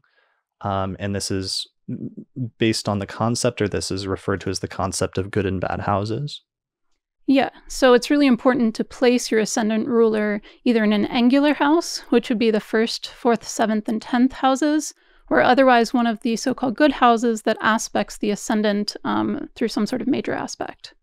Right. So if the first house, the basic premise is that if the first house represents you, the one who initiated the action, and it indicates the sort of vitality of whatever you initiated at that time, then the houses that aspect through a major aspect, a Ptolemaic aspect, the first house, are houses that are going to be supportive of what you initiated at that time, versus the houses that do not aspect the rising sign are going to be not as supportive, or in some instances are going to be ones that work against whatever you initiated at that time. So the basic breakdown then is that the good houses are the first house, the third house, the 4th house, the 5th, 7th, 9th, 10th, and 11th houses, whereas the bad houses are the 12th, 8th, 6th, and 2nd houses, since those 4 houses do not aspect the rising sign through a major aspect, which is the conjunction, sextile, square, trine, or opposition. So this is basic, like, traditional astrology 101, basically, but it bears repeating since for a lot of people, these can be new rules that you're not going to be familiar with if you're coming from the perspective of a purely modern astrologer, where some of these distinctions have been lost. Well, for sure. And if you haven't been used to this idea at all of good and bad houses, I encourage people to experiment with doing really small things when the ascendant ruler is in one of those bad houses, something that you don't need to go well, and you can actually see it in action not going as well as usual. Yeah, and it's like we still have some of these concepts embedded in modern astrology where, like, the 8th house is associated with death, or the 6th house is sometimes associated with illness. And, it just becomes a question of, if you have an electional chart, where are you going to put the ruler of the ascendant? Do you want to put the ruler of the ascendant in, let's say you're doing a wedding chart, so it's a chart supposed to represent a wedding. Do you want to put the ruler of the ascendant in the 8th house, which sometimes represents death? Or do you want to put the ruler of the ascendant in the 11th house, which sometimes represents friendship? Exactly. Which would you go for? I mean, no, the 11th. Okay. Definitely the 11th. Yeah, 11th house, I'm going to say more qualitatively better placement for a marriage chart. Now, if you're trying to elect, I don't know what you try to elect. There's other things you would elect. I don't elect bad things. Maybe we would want to go into that. No. But yeah, so that's an example then of qualitatively why you would want to put, like, the ruler of the ascendant in one of the good houses that aspect the ascendant versus one of the more challenging houses, unless there's exceptions to that, unless there's something specific about that house that's quote unquote challenging that matches the nature of your election. Right. It might be okay to use it. Right. Under certain conditions, and as long as you put certain mitigations in place which mitigate the more challenging side effects of putting the placement in that house. There's ways to get around things where you can improve it to make it better than it otherwise would be, but we're talking in terms of especially like ideals here. Yeah. And the ideal is that ideally you want to place the ruler of the ascendant in one of the good houses, and if you can, you want to avoid placing the ruler of the ascendant in one of the bad houses. Agreed. I think we're on the same page. So that takes us back to our electional chart from whenever this was, back in 2014, that I used for something. And we see that not only do I have Mercury as the ruler of the ascendant placed in its own sign, but it's also in the 10th house. And the 10th house, of course, forms a square with the first house. So that's why it's one of the good houses.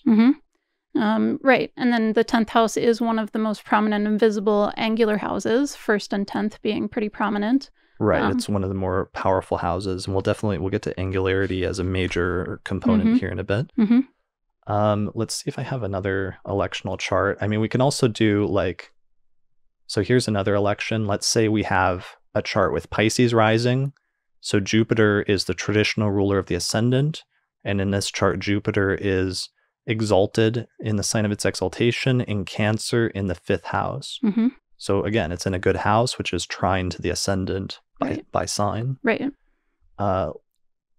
Here's another one. We have Cancer rising, and the ruler of the ascendant is the moon, which is located in Pisces in the 9th house, which is again one of the good houses.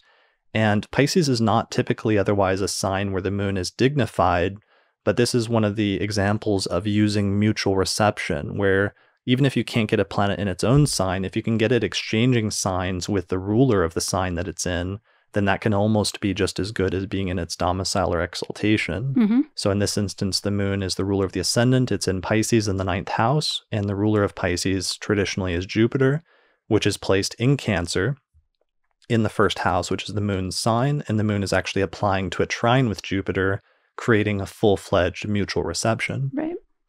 So that's an example of the three major types of dignity, which is domicile, exaltation, and mutual reception, and trying your best in an ideal situation to make it so that the ruler of the ascendant is dignified in one of those 3 ways, if at all possible.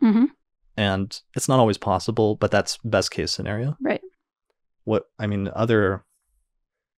So it's best case scenario. That's best case scenario. Because if you can't get that, we'll also be doing other things here that you can try to do. Sure. Okay. So that's dignified by sign, angular or in a good house that aspects the ascendant. And then finally, the third category is the aspect. You want the planet to be aspected by the benefics, which are Venus and Jupiter. And you want your ruler of the ascendant to be free from hard aspects. So no hard aspects from the malefic planets Mars and Saturn. Yeah, and those are really important. Those will significantly impact, even so the starting point is, of course, the condition of the ascendant ruler, but significantly coloring it will be whether it has good aspects from the benefics or harmful aspects from the malefics. Right, because what you run into, so one of the rules that we should introduce at this point, which is actually one of the most important rules of electional astrology, and it's actually the point at which astrologers, especially coming from modern astrology, where you finally understand what the applying versus separating thing means, which is always kind of an abstract thing that in modern astrology, on astro.com, you see in the aspectarian where it says A or S next to the aspects, and it's applying versus separating, but nobody really knows what that means or what it's used for in the context of natal. It's actually super useful and super crucial within the context of electional, because it turns out that in the context of electional astrology, applying aspects between planets in your electional chart indicate things that are developing in the future, whereas separating aspects indicate things that have already happened in the past prior to the moment of your election. Right. And since part of the entire idea of an election is what's going to happen in the future, or trying to influence what's going to happen in the future, you really are wanting to, you pay attention to both aspects, but especially the applying aspects, because of that indication of what will still be coming up that has not happened yet. Right. You end up putting a lot of emphasis on applying aspects in electional astrology, perhaps more emphasis than separating aspects, which is not to say that you should ignore separating aspects, but definitely there's times where you have to choose between things. And if you have to choose between a bad applying aspect or a bad separating aspect, you're going to focus on putting the bad aspect as separating, because you want the bad stuff moving into the past rather than something that's still coming up in the future that's going to be a roadblock or a barrier that you run into at some point in the future. Definitely. and vice versa with positive aspects.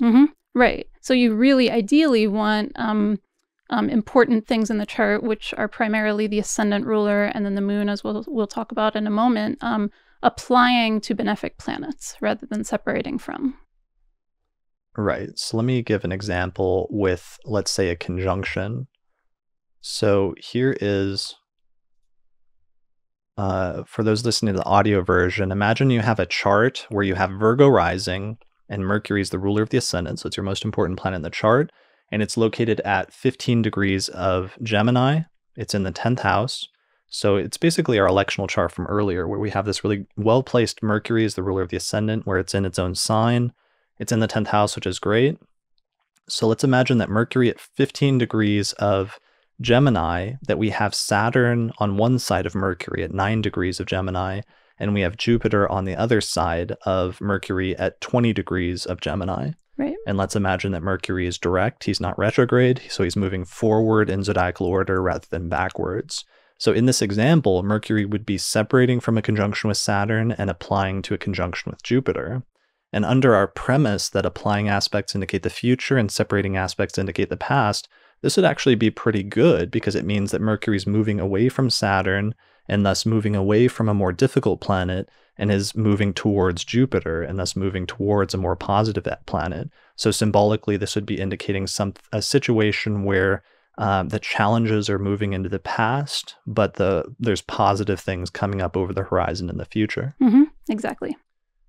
Conversely, let's switch it up and let's say Mercury and Jupiter have switched places. So Mercury is still at 15 degrees of Gemini, but now Jupiter is at 9 degrees of Gemini and Saturn is at 20 degrees of Gemini.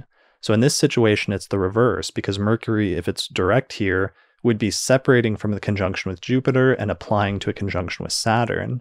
And so this would be a scenario where the good things would be moving into the past and the more challenging things would be still coming up in the future. So this would be the less optimal scenario. If we had to choose between an electional chart that had these two situations, we would go with the first one where Mercury is separating from the malefic and applying to the benefic rather than vice versa. So right there, just from those basic, fundamental rules, we're starting to see some early instances of how we would start to prioritize a chart that's better or worse, and how we would start to rank them or start to filter out different charts. Yeah. Right. Yeah. I don't have much more to say about that. Okay.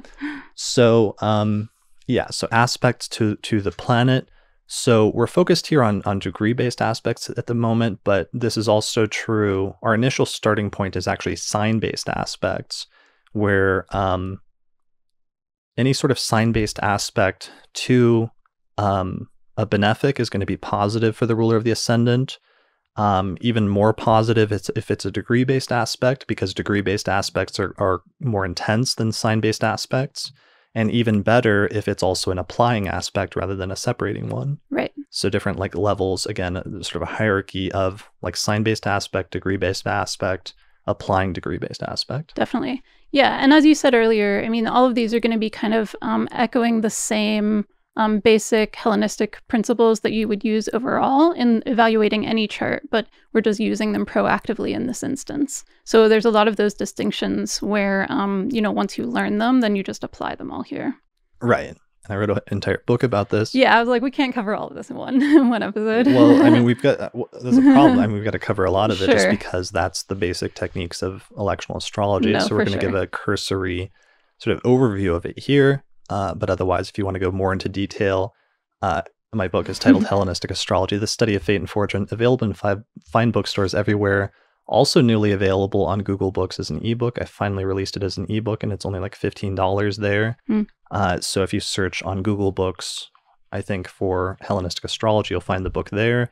Otherwise, it's available on Amazon for I think like $40 or something, or $30 for the print book. Okay. The price has gone down since it got released. Right. Yeah. Okay. So, aspects to the ruler of the ascendant. So I've just talked about aspects to benefics, that any sort of aspect from a benefic that you can get is good.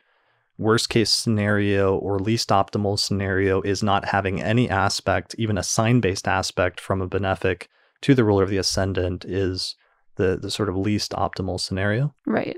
And we're talking about any whole sign aspects. So, any co-presence in the same sign, squares, trines, sextiles, even oppositions from the benefics are still helpful. Right. So other than that, conversely, with the malefics, you want to avoid especially hard aspects from the malefics. Mm-hmm. So hard aspects are the conjunction, the square, and the opposition. So, and then you go through the same hierarchy where it's like there's a sign-based aspect from a malefic, which is not great.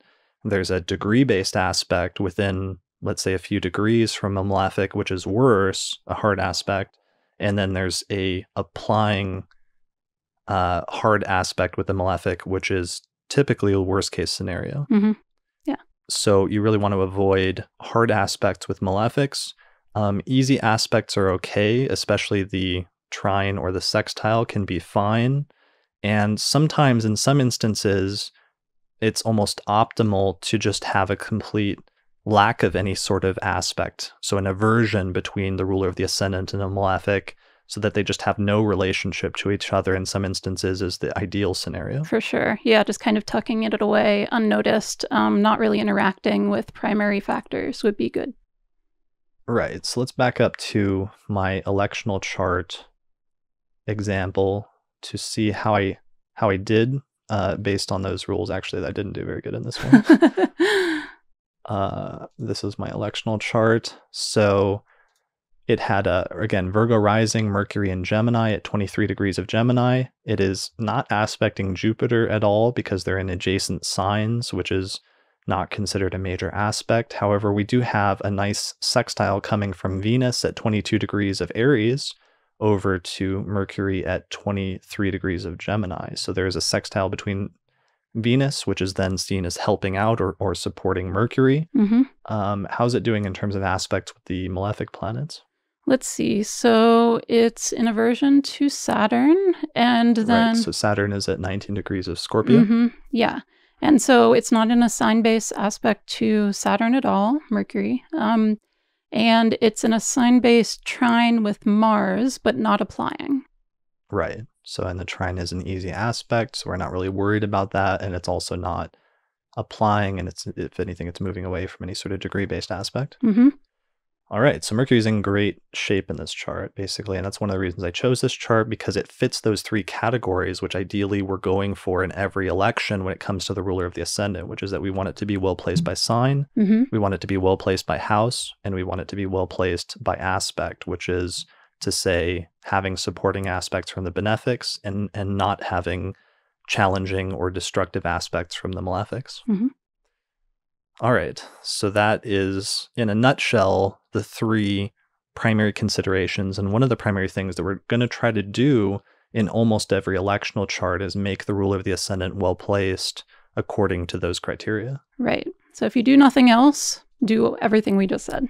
Right. Yeah. And that's all you have to do. Well, the ascendant ruler, it's one factor in the chart. It is Right. multiple factors in terms of condition, but it is only one planet in the chart. Well, and I was actually just joking because that probably seems like I a know, lot to I know. somebody is like, oh, that's all you have to do is Right. those like 20 Well, compared to everything else we would normally do. considerations. Right. Yeah, well, this is actually just the starting point. So Right, this exactly. is one primary factor in the chart. But remember, at the start of this, I actually said you had two primary significators that you have to pay attention to. Right. So you need to do this with the ruler of the ascendant. Actually, I'm going to throw up really quickly our chart for today. Let me see if I can. Do you mind if I went and got water real quick? Sure. Okay. It looks like our ascendant has changed, but let me back it up to, this was our electional chart for today. If I back this up a little bit, where we started just after 9 o'clock this morning with early Pisces rising.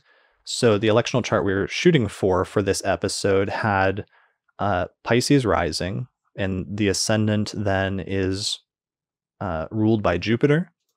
Jupiter is the ruler of the ascendant. And this year in 2019, of course, in early 2019, Jupiter has moved into Sagittarius. So Jupiter is in its own sign. So it's actually relatively well placed this year for electional charts, where a lot of our electional charts this year are going to feature Jupiter ruling the ascendant, because since it's in its own sign, that means it's dignified. And so we're trying to take advantage of it as much as possible this year for elections. So with Pisces rising, Jupiter is the ruler of the ascendant, and it's placed in Sagittarius, in its own domicile, in the 10th house, and it's also conjunct the degree of the midheaven, or it was just past the midheaven, I think, once we actually finally got started, because we started a little bit late, which is a problem that you run into pretty commonly with electional charts. But that's why you often, if you can, want to build in a sort of window of opportunity so that you know when the start of the window of opportunity is versus when the end point of the window of opportunity is, so that you know, as long as you do everything within this time span of, like, let's say an hour or 30 minutes or what have you, that you are still meeting the electional criteria versus, doing it just outside of that window. Anyway, so the chart has Pisces rising, Jupiter's the ruler of the ascendant. It's placed in Sagittarius in the 10th house. It's also in a forming conjunction with Venus, where Venus is applying to it. It does not have any hard aspects by Mars and Saturn. So Mars is in a trine with Jupiter. Saturn is in aversion. It has no aspect with Jupiter by major aspect.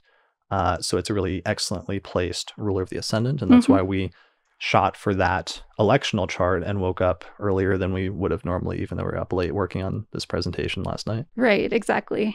Some days or some spans of time, there are more usable rising signs throughout the day than others. And right now, the best ones are early in the morning or very late in the middle of the night.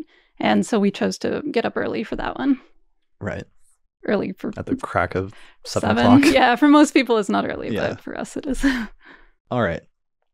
So, ruler of the ascendant. So those are 2 examples of ruler of the ascendant. We could throw out a ton of other examples, but I think that suffices for now for the purpose of this. Yeah. So let's move on. So we talked about the ruler of the ascendant as being the first significator and primary significator in any electional chart. The second one that you want to try to pay attention to in every electional chart is the moon. The moon is the closest celestial body to us. It's also the fastest. It moves around the zodiac in just a month. It'll complete a complete circuit around the signs of the zodiac. And in just about every electional chart, it acts as a general significator for the election as a whole and for the sort of sequence of events that will take place in the election as a whole, because it's the planet that will apply to and separate from other planets the most frequently and the most quickly. Exactly. So it's kind of carrying the motion forward of what you're doing or what you're hoping to accomplish with the election. So even though we're listing it second, it's kind of co-equal to the first rule. It's like both of these are super primary, even though you start with the ascendant ruler. Right. So, acts as a general significator. So basically what you want to do with the moon is ensure that the moon is well placed in every chart that you do according to the same 3 primary sort of pieces or 3 primary criteria, which is making sure it's in a good zodiacal sign, making sure it's in a good house, and making sure that it has good aspects with other planets in the chart, basically. Right. So all the same things we just went through with the ascendant ruler, kind of more slowly, you're going to do the same exact process with the moon. Right. So you want to put the moon in a good sign. So sometimes that means like trying to put it in its own sign, like putting it in Cancer, putting it in its exaltation, which is Taurus, putting it in a mutual reception. I showed that chart example earlier where I had the moon in Pisces in a mutual reception with Jupiter in Cancer. The next best thing after that, which I talk about in my book, is just having a reception at all. So if the moon is in a sign that it doesn't rule, if it's in a sign that's ruled by another planet, then having the moon be applying to an aspect with the ruler of its sign is usually more positive than nothing. That's like the 4th category down in terms of trying to make the planet have some sort of, or any planet have some sort of sign-based dignity, is just having it have reception with its planetary ruler. So other things, put it in a good house. So try to put it in one of the good houses that aspects the ascendant and not in one of the bad houses that's an aversion to the ascendant. Right. Pretty straightforward. Yeah. One good rule to bring up here that is pretty ancient, actually, electional rule that comes from Petasiris, and I think it got inserted into Dorotheus at some point as well, which is the notion that the condition of the moon indicates how the electional chart will go in the first part. But the condition of the ruler of the moon indicates how things will turn out or how it will go in the second part of the election. So it's like if the moon is well placed, the way this works out in practice is if the moon is well placed by house, then things will go well initially. But if the ruler of the moon is poorly placed and is in a bad house, like the 8th house, the 12th house, then things will go well initially, but then they'll fall apart later on. Or vice versa. If the moon is poorly placed, but its ruler is well placed, then things will go poorly initially, but later on they'll go much better or they'll improve. Right. And that's one of multiple reasons why it can be better to just put the moon in its own sign, because then you don't have to worry about it. The same things go true for the ascendant ruler. We didn't mention that yet, but the ruler of the ascendant ruler is conditioned. Just like you would evaluate that for the moon, you would do the same. Yeah, and this is basically one of the reasons why traditionally it was viewed as more positive for a planet to be in its own sign, and why it was often interpreted that way, because planets are self-sufficient when they're in their own signs. And it's like a person who's living in their own house, where they don't have to rely on anybody else for support or for sustenance, because they're literally like at home and they can support and feed themselves and therefore go out and do their job in the way that's most effective for them. Versus if they're in a sign that's ruled by another planet, it's like a person staying away from home who has to rely on their host for support. Right. I always really like that analogy. And so while it's just pragmatically useful to put it in its own sign, because then you don't have to kind of deal with the multiple layers of its condition, it's also more self-sufficient, as you said. Right. So, paying attention to the ruler of the moon is important. It's also somewhat important, even though I skipped over it, for the ruler of the ascendant. Right. So that's another factor that we're paying attention to for the ruler of the ascendant, is we're just like multiplying factors here. Right. And this might sound kind of overwhelming if you're first getting introduced to it, but like we were talking about, just kind of getting experience with doing this over and over, or looking for elections over and over, it goes more quickly once you do it a lot. Yeah, definitely. So going back to, for example, my electional chart, or one of my electional charts from a few years ago.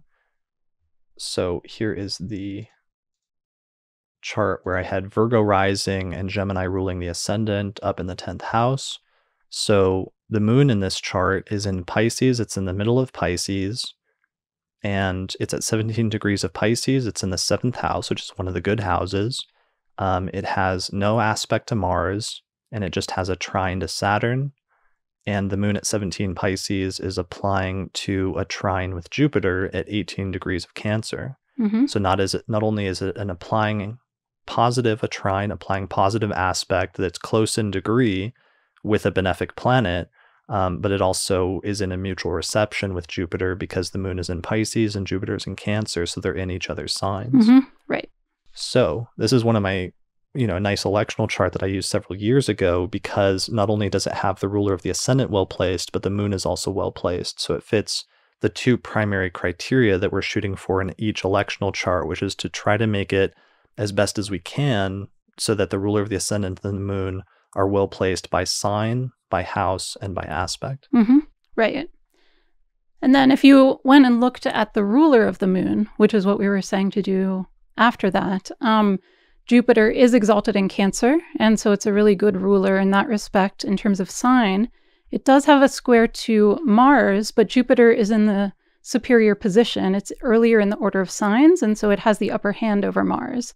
So even though there is a square to Mars, Jupiter is still in the better position.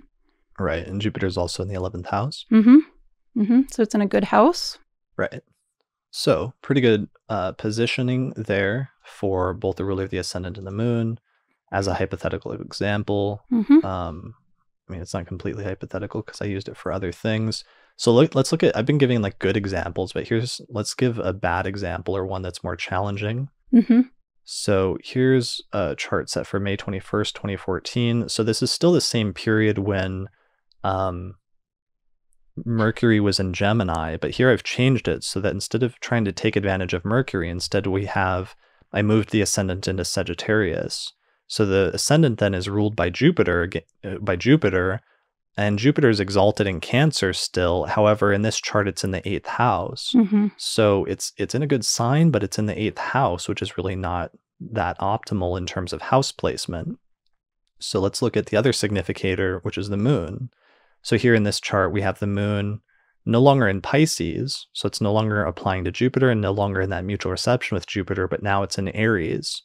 It's in the 5th house, which is a good house. However, it is at 5 degrees of Aries. It's applying to an opposition with Mars at 9 degrees of Libra. Mm-hmm. So this would be a no-go. This would be a deal breaker because we have the moon as our second most important significator in every chart applying to, so moving towards in the future, an exact hard aspect in opposition with a malefic planet, in this case Mars. Mm-hmm. Exactly. So we have more than one factor here for the foundation of the election, though, that are like do not do for the rules.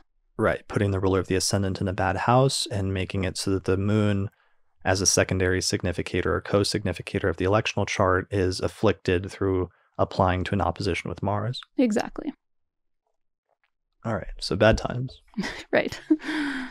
So those are our two primary things we're paying attention to in every electional chart, is the ruler of the ascendant and the moon. Mm-hmm.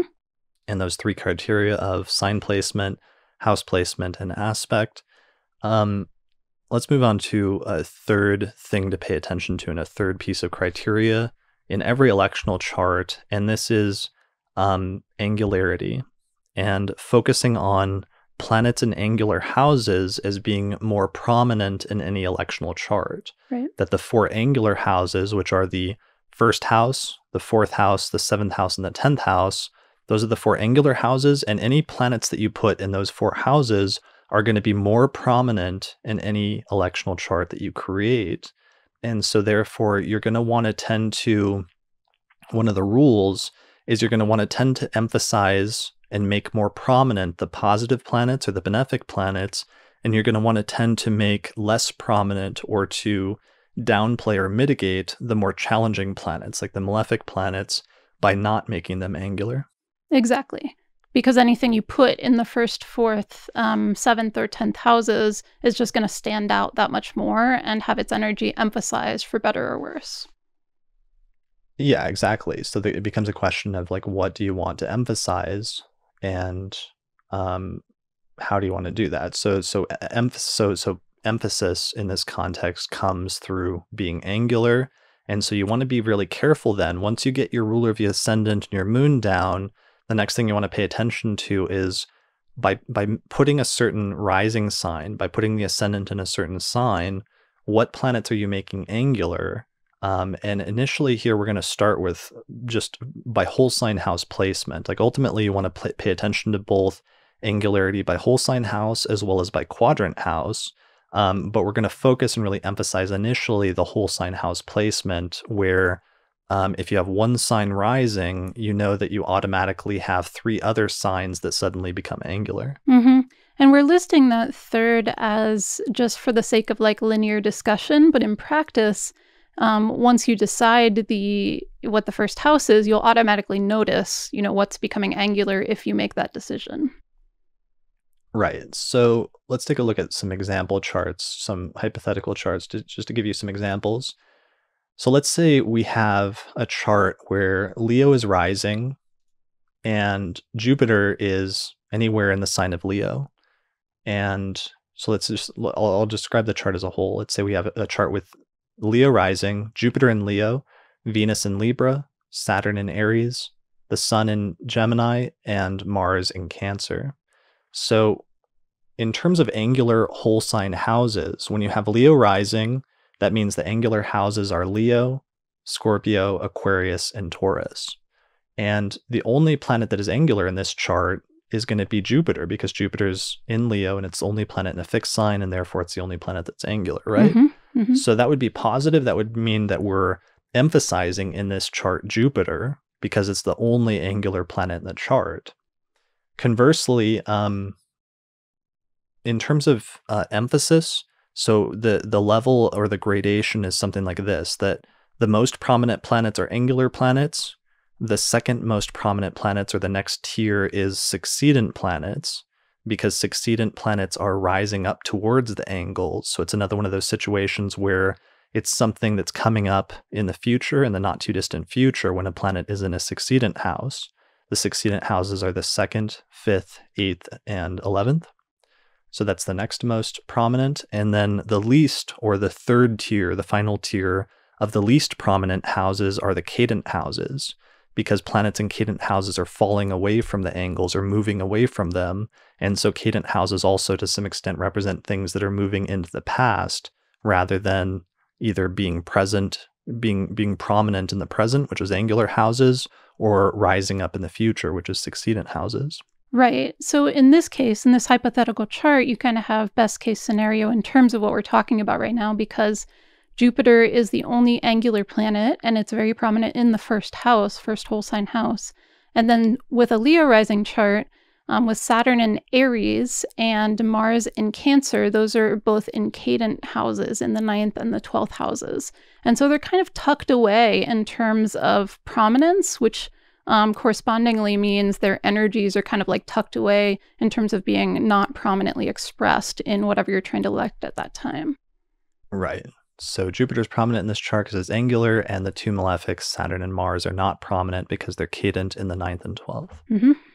All right, so let's imagine, though, that we switch it up. So let's change it so that Leo's rising, but now Jupiter's in Cancer in the 12th house, and Mars is in Leo in the first house, in the rising sign. Right.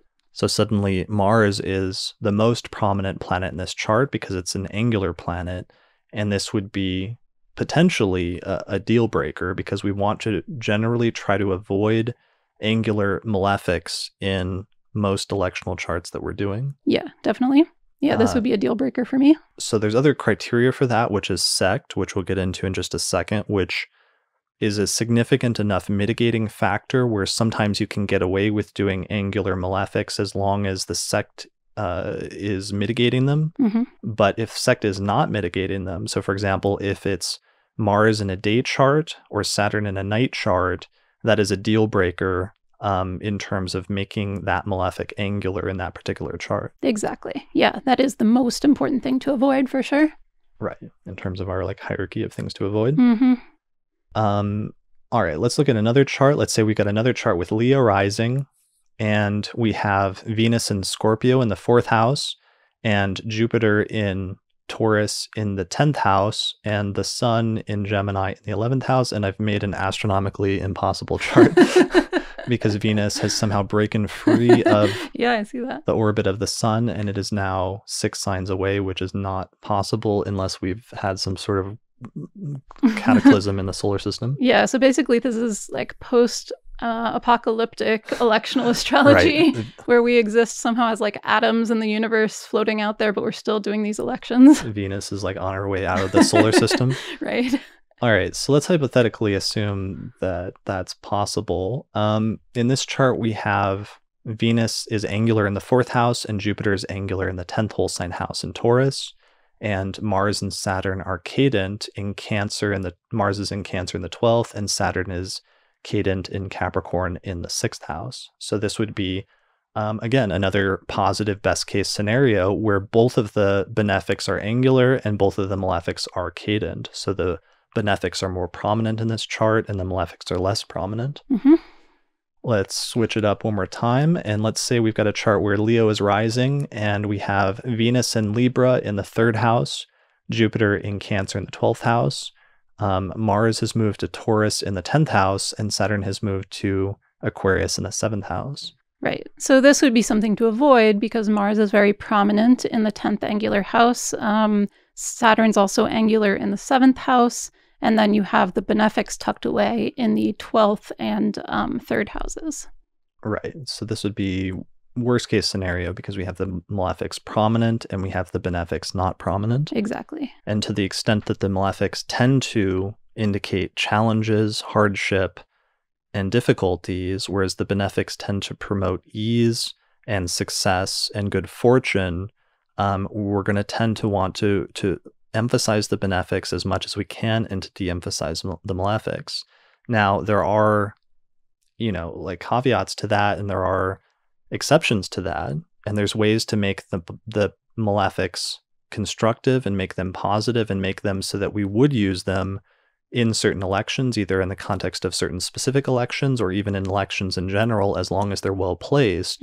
But in terms of inherent sort of like tendencies, these are some of the things that will tend to gravitate towards most of the time. Yeah, right. All right, so that sounds good. In terms of angularity, are there any other things? I guess this is the point where we actually need to really introduce sect and talk about sect. Yeah, I think so. All right, so sect, it's something I've talked about a lot on the podcast before. It's a huge component of ancient astrology. It's a huge component of Hellenistic astrology. I run through tons of examples of this in the book and in my Hellenistic astrology course because it's such a useful and such a crucial interpretive factor in natal astrology. It's also very crucial and important in electional astrology as well. So the basic thing with sect is that in any chart, you need to first identify whether it's a day chart or a night chart. And the way to do that is simply to look and see if the sun is above the exact degrees of the ascendant-descendant axis in the top half of the chart. And if that's the case, then you have a day chart. Whereas if the sun is anywhere below the exact degrees of the ascendant-descendant axis, then you have a night chart. Right. So, and that's going to change basically the quality of both the benefics and the malefics. So for the most part, so far, we've been talking about them as kind of like dichotomous, benefics versus malefics. But there is actually a hierarchy and constructive and destructive qualities that will either be emphasized or de-emphasized depending on sect. Right. And there's a whole like complicated thing that we could get into in terms of that. But the basic rule that's the most crucial and useful from a practical standpoint from our perspective for electional astrology, or the quick and dirty rule for sect, is basically that it helps you to establish what the most positive planet will be in the chart and what the most challenging or negative planet will be in the chart. So generally, the rule is this: generally speaking, and all other factors aside, the most positive planet in a day chart is going to be Jupiter, and the most negative planet in a day chart is going to be Mars. Whereas conversely, the most positive planet in a night chart is going to be Venus, and the most negative planet in a night chart is going to be Saturn. Right. And so, so everything we've been talking about so far, you just emphasize even further. When we've been talking about the benefics, then we want to emphasize in any electional chart in particular the benefic according to sect. So the best planet in the chart, whether it's Jupiter in a day chart or Venus in a night chart. And conversely, we really want to de-emphasize as much as possible by placement in the chart the malefic contrary to sect, which is going to be Saturn in a night chart or Mars in a day chart, because those are going to be, respectively, the most difficult energies in the chart. And so you just want to kind of tuck them away so that the least influential is possible. Right, exactly. So you want to merge this then, especially with the angular planets being prominent rule, because that means you're going to want to focus on best case scenario, making the most positive benefic in your chart angular, and conversely making the most negative malefic in your chart, making it as not angular as possible, like getting it away from under all circumstances, keeping the most negative planet in the chart out of the 4 angular houses. Exactly. So here's an example of that. Hypothetical example. Let's say, for example, we've got a chart where Leo is rising and the sun is in Aries in the 9th house. So we know because the sun is in the top half of the chart that this is a day chart. So then automatically we know that the most positive planet in the chart is Jupiter, which in our chart is in Taurus in the 10th house. And the most negative planet is Mars, which in our hypothetical chart is in Aquarius in the 7th house. So this is a mixed example because we have the most positive planet in the chart in an angular house in the 10th, and we also have the most negative planet in the chart in an angular house in the 7th. Right. So I would probably tend to avoid this one because it's almost not worth it putting the most positive planet and making it angular if you also have to make the most challenging planet angular at the same time. Yeah, every once in a while, like that's unavoidable, or there aren't better charts, but usually even in those cases, there are like mitigations that make it acceptable compared to this chart, which there aren't really. Right. Let me see if I have another example. Here's a night chart. So Leo rising again, the sun in Libra in the 3rd house. So the sun is in the bottom half of the chart, so we know it's a night chart. Here we have Venus in Scorpio. Venus in a night chart is the most positive planet, and it's in the 4th house. So this would be relatively positive placement because the most positive planet in the chart is angular, and it is the only angular planet because there's no planets otherwise in Scorpio, Aquarius, Taurus, or Leo. The most negative planet in the chart is Saturn, which is in Sagittarius in the 5th house, which is succedent, but at least it's not angular, so it's not as prominent as Venus. And in this chart, Venus is the more prominent planet, so it sort of wins out. Right. So this would be a fine chart because it's the benefic according to Sect, angular, and nothing else angular. Right. All right, so that's Sect. Sect becomes hugely important because it allows you to identify the most positive and negative planet, which you're then going to emphasize based on angularity, but you're also going to emphasize, and it's going to come into play when you're going through the other rules with the previous 2 significators, with the ruler of the Ascendant and with the moon, because then you want to make it so that the ruler of the Ascendant and the moon are as connected to and have as close of a relationship as you can get to the most positive planet in the chart. And you want to make it so that the ruler of the Ascendant and the moon have as little relationship with the most negative planet in the chart as possible. Exactly. So in relationship, by relationship here, I mean, of course, there's different ways that planets can have relationships in the chart, but aspect or aspectual relationship is definitely the primary one. So having a close applying aspect between the ruler of the Ascendant or the moon to the most positive planet in the chart would be ideal, versus having a close applying hard aspect to the most negative planet in the chart from the ruler of the Ascendant or the moon would be worst case scenario. Yeah, and also rulership. So having the ruler of the Ascendant or the moon being either respectively ruled by the benefic of the Sect or the malefic contrary to Sect would be kind of like the dichotomous opposites in terms of most desirable versus not acceptable. Right.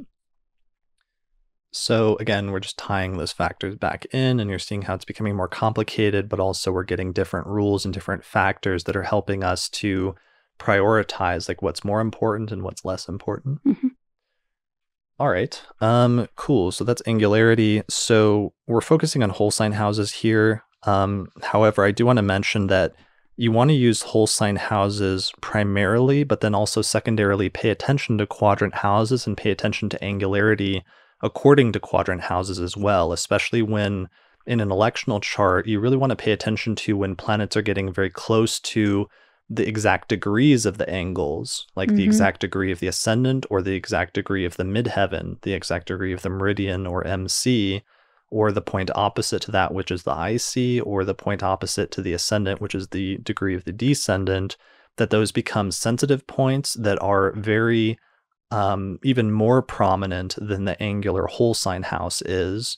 And you want to pay close attention to those as well, because they can really boost and accentuate planets in an electional chart, which can be great if it's a positive placement or a positive planet in your electional chart, but it can also be really terrible if you accidentally boost the signal of the most negative planet in the chart by putting it exactly on the degree of an angle. Yeah, for sure. So for instance, that'll sometimes be like the finishing touches if you find a good overall election, and then you've already put, say, a benefic in the 1st house or the 10th house, and then you just try to make sure that it's very close to the exact ascendant or the exact midheaven. And then conversely, say you have maybe Jupiter ruling the ascendant, but Mars is in the 2nd house or something by whole sign.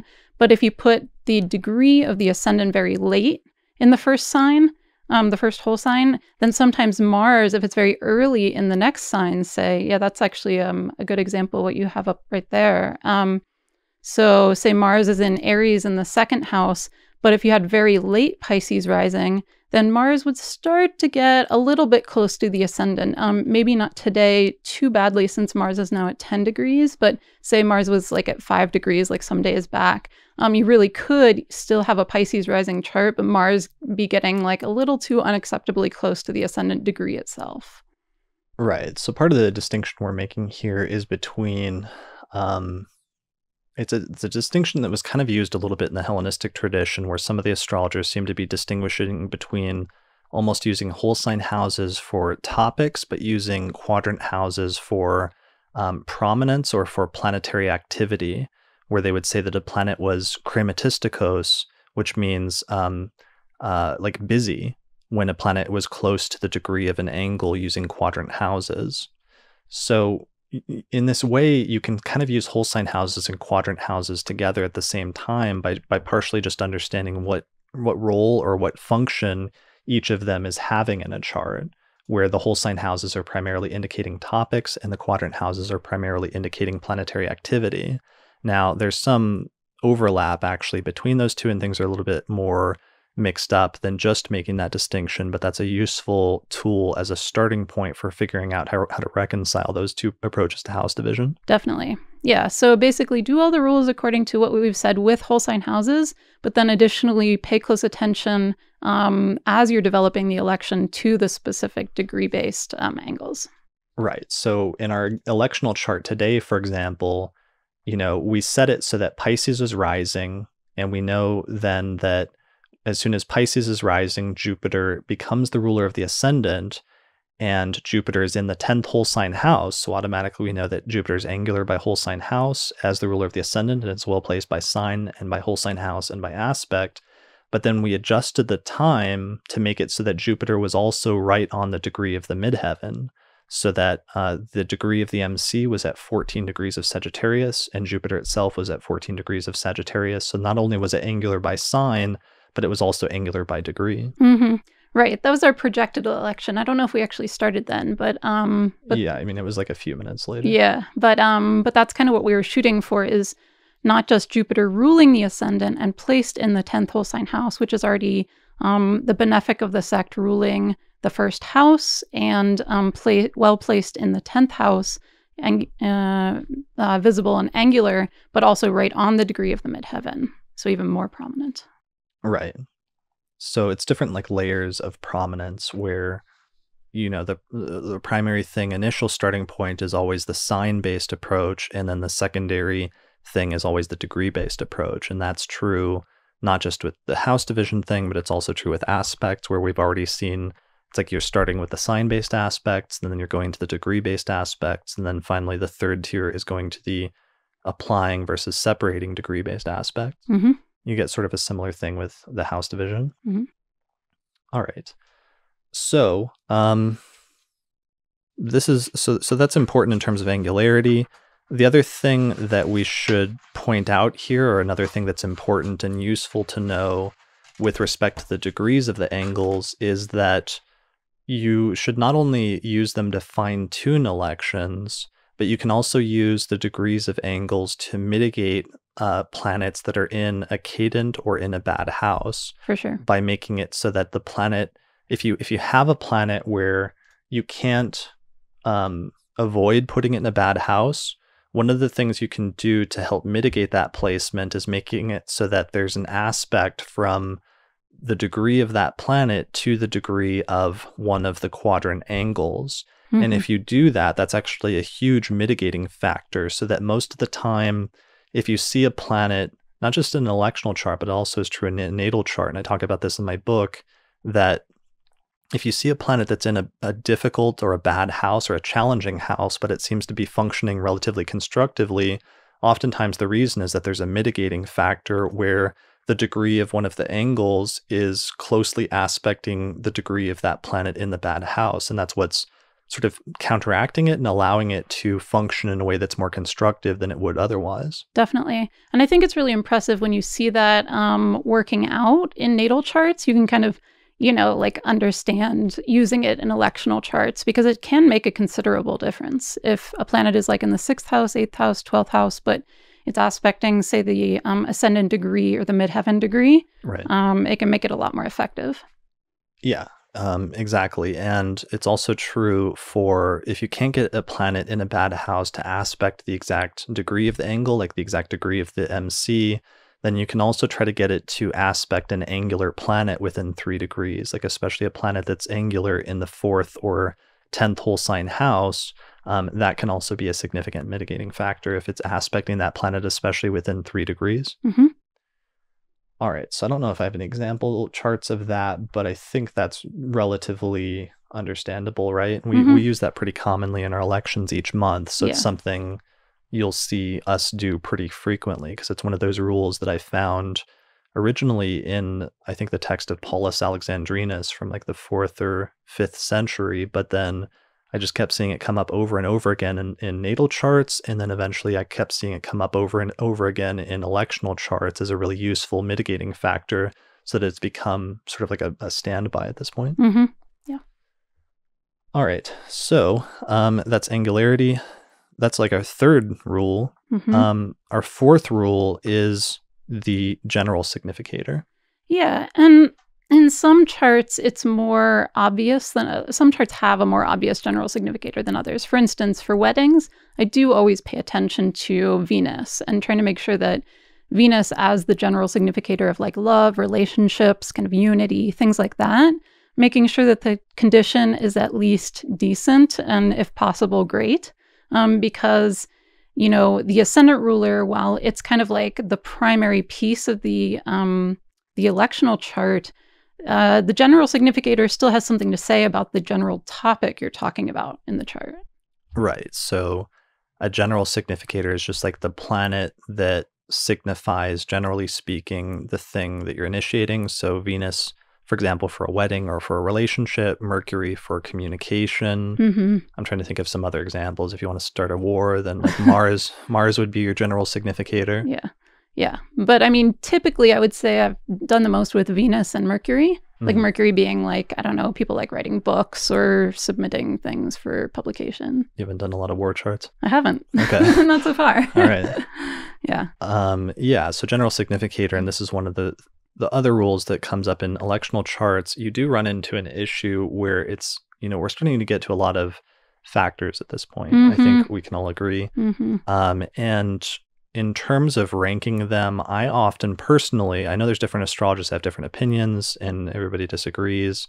I tend to focus less sometimes on the general significator and more on trying to make my two particular significators well placed, which are the ruler of the ascendant and the moon. I'll tend to place more emphasis on that oftentimes in my approach than I do on the general significator, because in my own conception and experience, it's like the particular significator of the ruler of the ascendant is more personally connected to whatever you're initiating at that time, in that specific time and in that specific location. Whereas the general significator is kind of like the same on some level for everybody on Earth at that particular moment in time. Yeah, I agree. I mean, I weight it pretty similarly, I would say. And it depends on the specific, I guess, purpose of the election as to how important I think the general significator is. Like, I actually do put a decent bit of weight on Venus for wedding elections. But I don't know, for other things, like I will, like for book submissions, article submissions, sometimes I will pay more attention to Mercury, even if I'm putting the most weight on the ascendant ruler. But for a lot of things, I don't feel like a general significator pops out quite as strongly.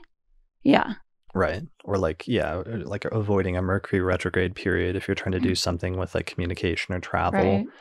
It's like sometimes you just can't avoid certain ones though. And it's like you still have to choose it. Despite the general significator being bad, you still have to do something during that time. So that's often when you're sort of forced to focus more on the ruler of the ascendant or the moon or what have you. For sure. And I don't know if we had it in here somewhere, also the house of the topic of the election. Yeah, I mean, there's a few factors, like I wasn't sure how much we were going to get into. But yeah, like that focusing on the house is another thing. Like if you have a marriage election and focusing on the 7th house, if you have a business election, focusing on the 10th house, if your electional chart, if financial matters are important to you, then making sure that the 2nd house and the ruler of the 2nd house is well placed.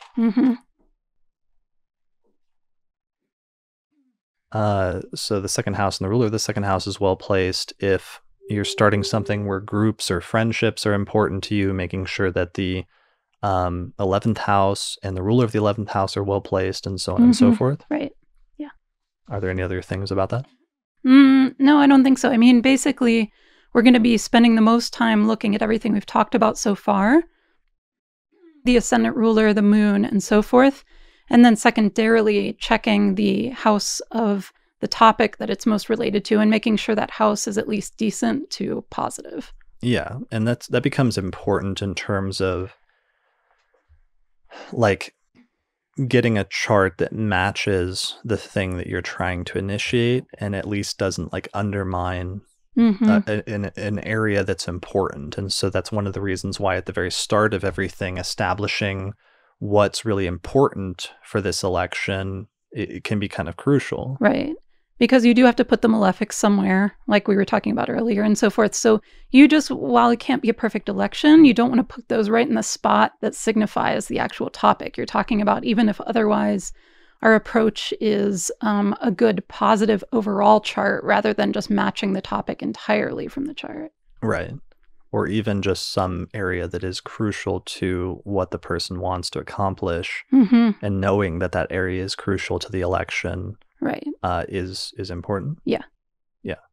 So, fourth house, like home and living situation or parents, fifth house, children, 11th house, friends, ninth house, travel, and so on and so forth. All the classic sort of significations or meanings of the houses is then being tied into, part of it is like not a gamble, but a thing of just establishing what parts of the chart you're okay having not in good shape versus what parts of the chart you're not okay having in good shape is really important, because you have to place the benefics somewhere, but you also have to place the malefics somewhere. And knowing where it's okay to place the malefics is a kind of crucial precursor going into selecting any electional chart. Exactly. And it's kind of a process of elimination. Like, where can you not put the malefics, So, I mean, it can be tricky with some particular topics. Some are very easily focused on one house, but some involve multiple houses kind of obviously. And so it can be hard to start getting like multiple houses in really good condition in addition to the ascendant ruler and the moon and everything we've talked about so far. I think if you've been listening up to this point, you would agree that that's a lot of factors to juggle, and it starts to become not possible to get all of those like really in great shape. Yeah, I mean, I definitely would rank this down where we're currently putting it on our list, where I think it's like the ranking of priority is like ruler of the ascendant, moon, angular planets, and then planets in or ruling houses that are connected to the topic under consideration. Right. Yeah. All right. So, and that we're talking about, malefics and putting them in that house, but it also connects to like benefics and putting them in that house where, financial matters are really important. Then you might want to try to put the benefics in the second house for the thing. Or if friends and building friendships or having stable friendships is really important to the election, then putting the benefics in the 11th house. Or if this is somehow connected to children or like having children, putting the benefics in the 5th house in order to promote and grow and stabilize the topics that you want stabilized in the electional chart. Right. And that's where it becomes really helpful for either you or you working with a client to be really clear on like what is your biggest priority or one or two biggest priorities. You can't prioritize everything. Right. And this is also where there might be some overlap with that first consideration we were talking about earlier about the distinction between making a good chart in general versus making a chart that looks like the thing you're trying to accomplish. Is that here sometimes if there's a specific thing that you're trying to accomplish that actually matches one of the 12 houses, the topics associated with them, sometimes you can not just try to put the benefics in that house, but you could try to put the ruler of the ascendant in that house, for example, which starts to get really tricky. But for like a business chart, for example, having the ruler of the ascendant in the 10th house, right? Or if you're doing like a chart for friendship or for starting a social group or an organization, putting the ruler of the ascendant in the 11th house, that's definitely doable. It becomes a little bit more challenging, especially with a short-term election where you have fewer options. But in an ideal world, that's one of the ways where sometimes you can find some overlap is by trying to make the ruler of the ascendant and put it in the house that most closely matches the topic under consideration. Right, for sure. Especially if it matches one of like the best houses. So for instance, putting the ascendant ruler in the 10th versus the 4th, even though they're both angular houses, if it's a business election, because the 10th is much more associated with public things out in the world rather than your private life. Right. And this is where it starts getting into some overlap with things like horary rules, where for horary questions, you often want to see if there's going to be an affirmative answer or a yes answer. You want to see the ruler of the ascendant applying to an exact aspect with the ruler of the house that matches the topic of the question. So if it's like a business question, like will I get the job, you might be looking for an applying aspect between the ruler of the ascendant and the ruler of the 10th. And if there is, then it'll be an affirmative answer.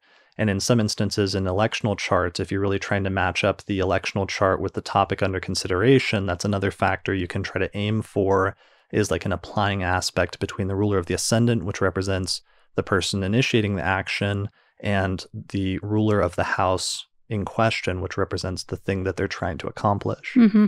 Right. So that's another best case scenario. Right. Yeah. So do all 20 of those things. Right. Just in order. Yeah. Yeah. And that is why we do all of the work, not all of the work, but we do a lot of the work by trying to like select a bunch of auspicious electional charts each month in the Auspicious Elections Podcast and in the 2019 report, because this is something we're doing constantly. And so we're often coming across charts that would be either good general charts or good charts for specific topics, which we try to highlight. Right. Yeah. All right. So where are we at? We've covered I think we covered all of the primary rules that we meant to cover in terms of finding a good standalone electional chart and the core things that you're looking for in just about every chart and everything you're trying to prioritize. And this is where we come to what I usually have as like the final piece for me. And there's different astrologers that feel different ways about this in terms of the prioritization of this piece. But for me, it always comes, or typically comes last. And this is the comparison with the natal chart and looking in to see how the natal chart interacts with the electional chart. Because what happens is that basically the electional chart becomes like a permanent transit to your natal chart for whatever it is that you've initiated at that time. So it's like you've taken a transit that you were having that day when you started that thing, but then as long as that thing stays in your life that you initiated with that election, it's like you're keeping a permanent transit in your life from that point forward. So that's why it's then important to, and the final deciding factor for any electional chart is how does that electional chart compare to your natal chart if you were to make it a permanent transit. Right. And so you basically want to be looking for, say, positive aspects from benefics in the electional chart to your natal chart, or conversely, looking to avoid negative aspects from malefics in the electional chart to your natal chart, and particularly emphasizing, like we were talking about earlier with Sect, so particularly avoiding the malefic that happens to be contrary to Sect for your birth chart. So Saturn if you were born at night, or Mars if you were born during the day. Make sure that particular planet in the electional chart does not hit your natal chart in any close way to vital pieces, like say like your ascendant or your sun or moon or things like that, your midheaven maybe. The ruler of your ascendant. Yeah, ruler of your ascendant. So, I mean, and ideally, not closely aspecting your chart in general. And then conversely, it's pretty positive. On the other hand, if the benefic of the sect for your birth chart in the electional chart is making good aspects to your natal chart. It is kind of more like a tiebreaker, though, I think, for us. I know that you use it that way, right? Yeah. So the thing for me after doing elections for a long time now, for over, 15 years, is that given all these criteria that we've just outlined, and we haven't even outlined all the criteria, but we've outlined most of the core criteria, you can see how there's just like a ton of different factors that you have to take into account in order just to find good electional charts that will even be acceptable during a given time frame. And you may go through your whole time frame and only come up with like a handful of electional charts that are either viable or are like halfway decent during whatever, period of time you have under consideration. And that is incredibly difficult then just to find a good standalone electional chart.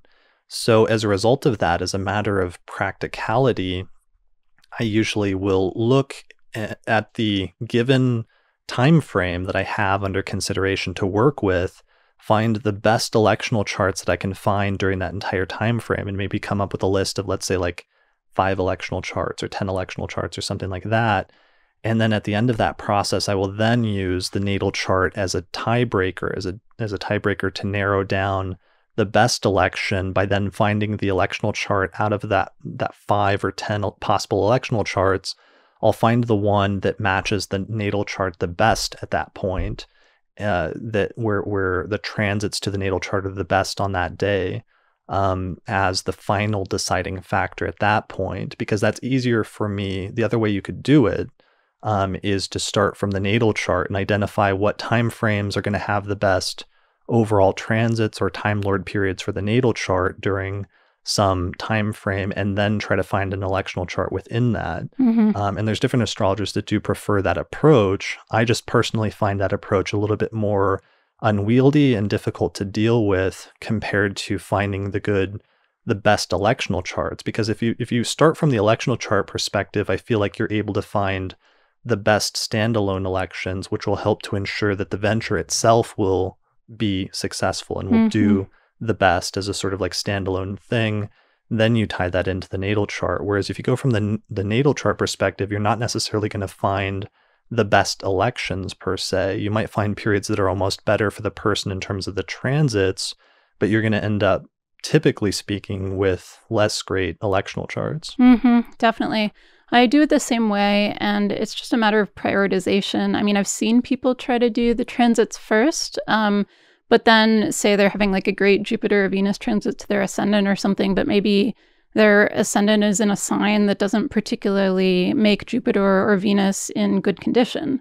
And so, you have things like that. So it just seems, for me, it is more cumbersome to do it that way as well. I mean, there are instances where I will do it that way or have done it that way. So for example, if somebody is trying to do a major business thing where I've started off and I have like a huge range of time to work with, like a time that's even larger that would be too unwieldy to work with in terms of coming up with a bunch of electional charts, I will sometimes narrow that down by using something like the Hellenistic Time Lord technique, zodiacal releasing, and I'll do their zodiac releasing from a lot of spirit periods for career to figure out when peak periods are occurring in their career that would be positive or active. And then I'll try to find an electional chart within that. Right.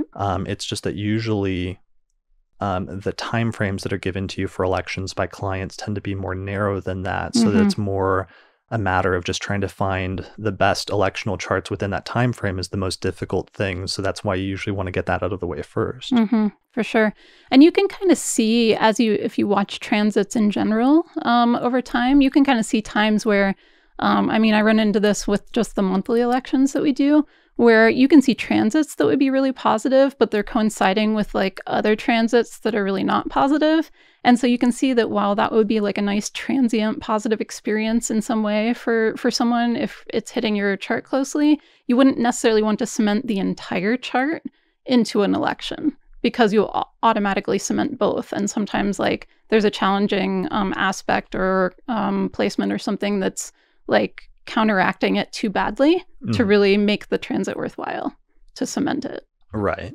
And then also another complicated thing is that in some elections or a lot of elections, it's not always just like one person with one natal chart involved, but oftentimes there can be multiple people involved. Like in a marriage, for example, you've got two people, or let's say they've already got a family. So like one person has a few children and the other person has a few children already, and then they get married. Are you going to take into account all the children's charts as well as the two partners? Or if you have a business where you've got like two people starting the business, or you have a few people starting the business, are you paying attention to all of their natal charts? And you get into these complicated things. And this is one of the just additional reasons why I tend to prioritize, at least for my sort of work load, the electional chart first.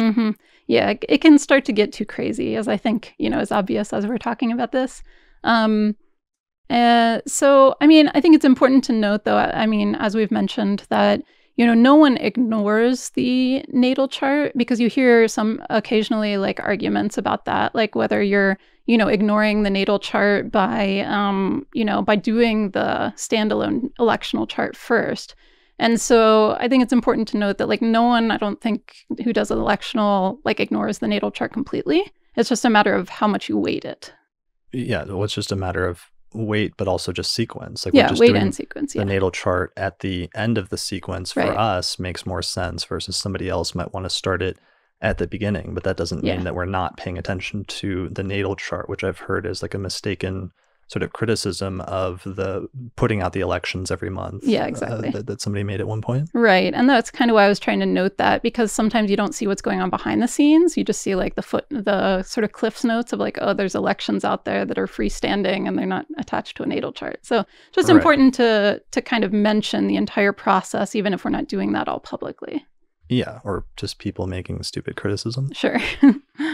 All right, so comparison with the natal chart as the final tiebreaker and final deciding factor. You already mentioned some of the things we'd pay attention to using Sect to identify in the natal chart what the most positive and negative planet is, and that you would tend to emphasize the most positive planet in terms of transits and avoid close transits to the most negative planet. Mm-hmm. And we're talking about things like hitting the degrees of the angles, going through the first house, hitting the ruler of the ascendant, Mm-hmm. hitting the luminaries. Maybe going through the house of the topic. Right. So if the person's like getting married, maybe you wouldn't want to put Mars transiting through their 7th house in a date chart, or Mhm. I mean, I also want to say like Saturn transiting through the 7th house in a night chart, but then that's like a That's a long 3-year transit. long transit. Yeah. So you run into an issue there of this other question that comes up sometimes of what is the role of the electional astrologer, and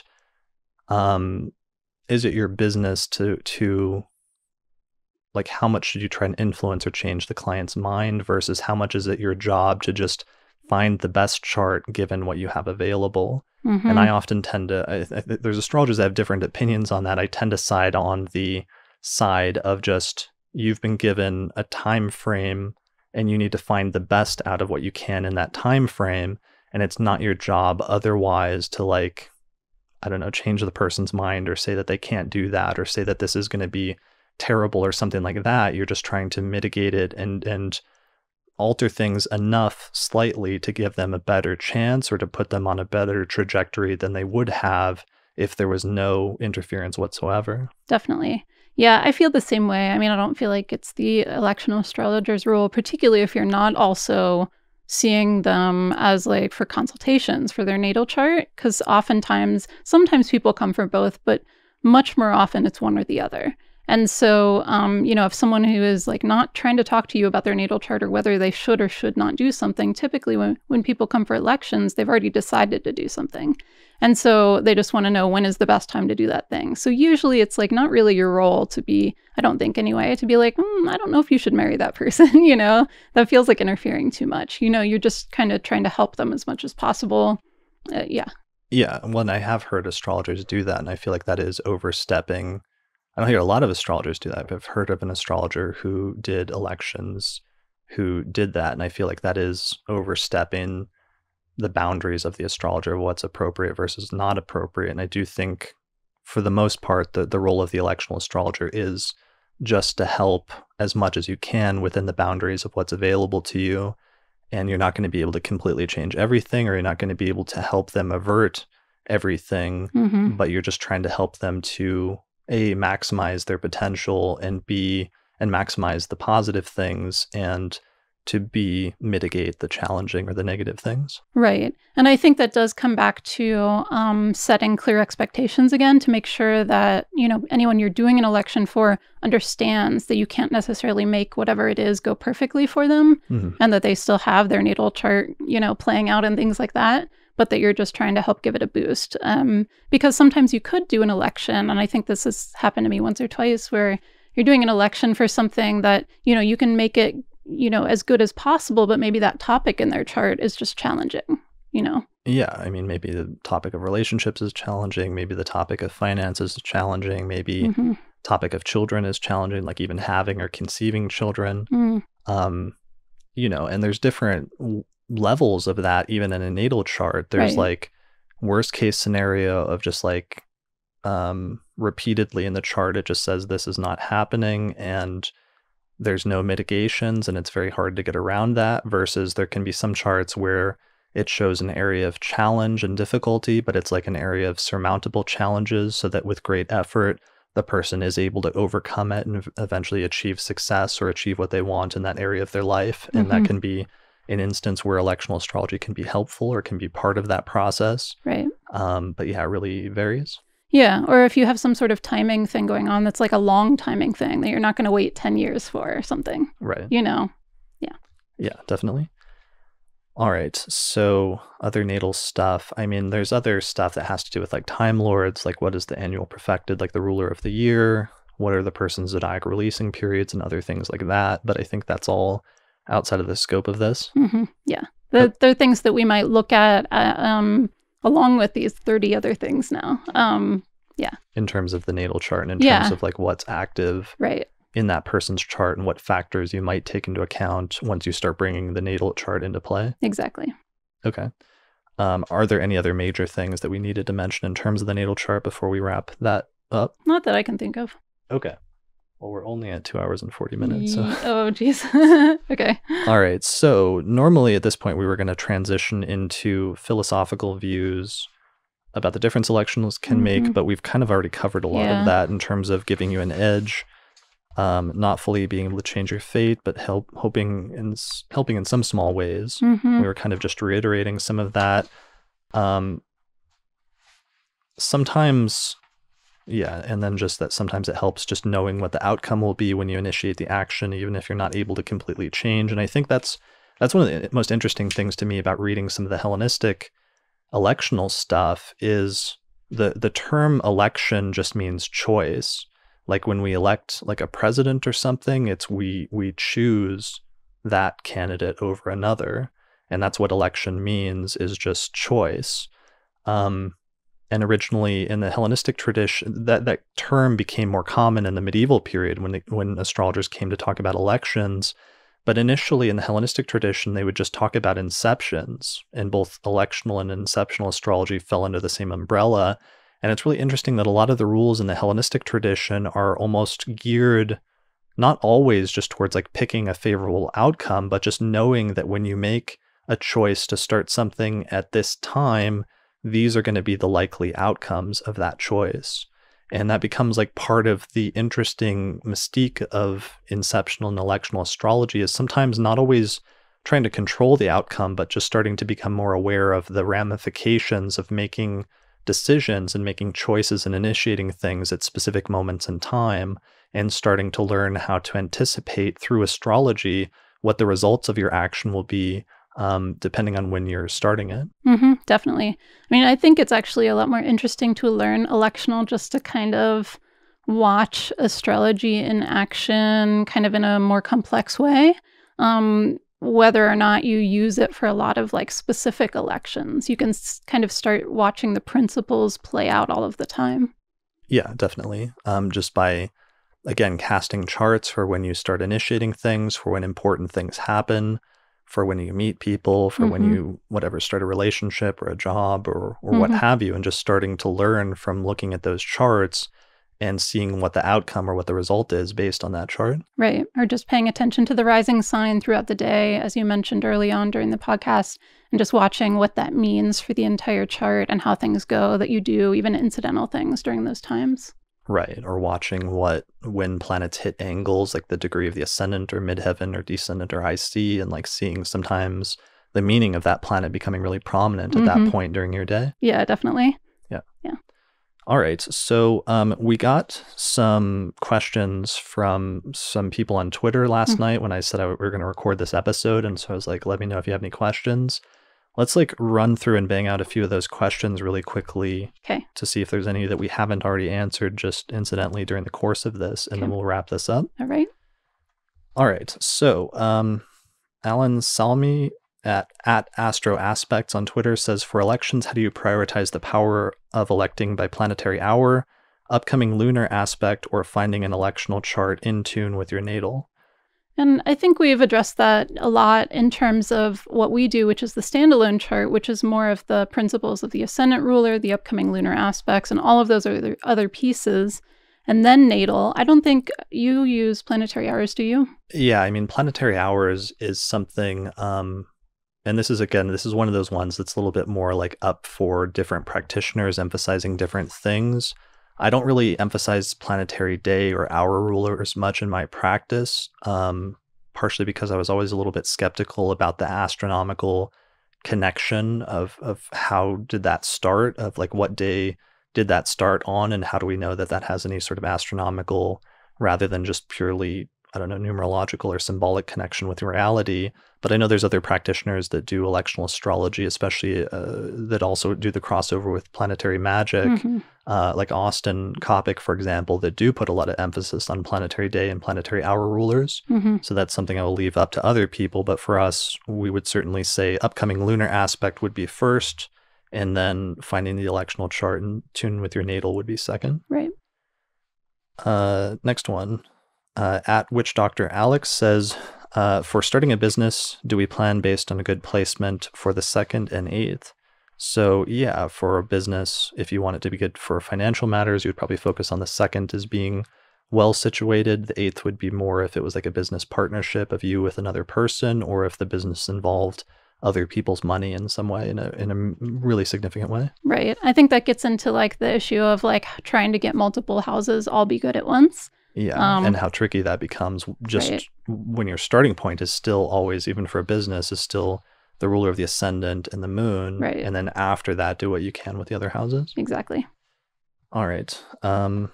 T. Orville at This Is Orville says, how do you prioritize the disposition of the natural ruler of the topic of the election, Venus in a marriage, Mercury in a business versus other considerations?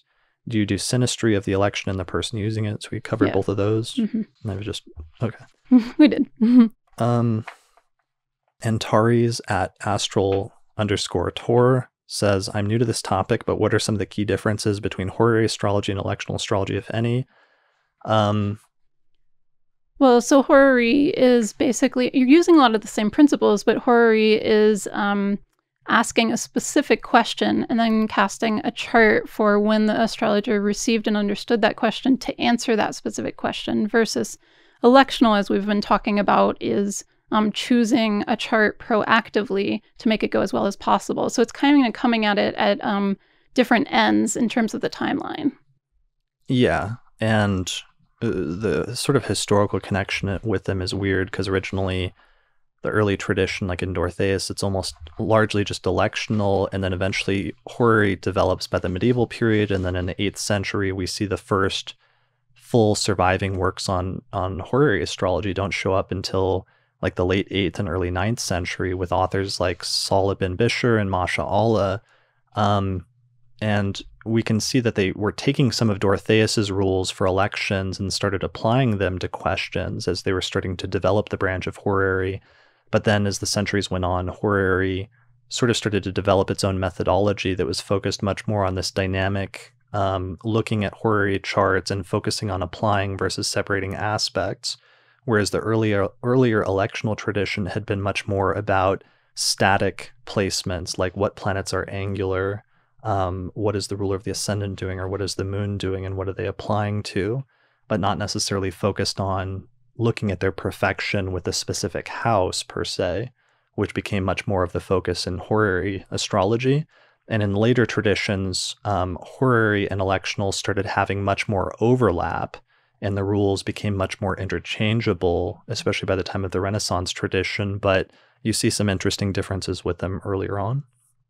But in terms of focus, you're picking a chart to start something with electional astrology, and with horary, you're trying to answer what is usually a single specific question by looking at especially the perfection of the rulers of the houses and whether they perfect or not. All right. We've answered the next one, I think. Okay. So Arthur asks on Twitter at Lip and Bone, how do you draw the line between a downside and a deal breaker?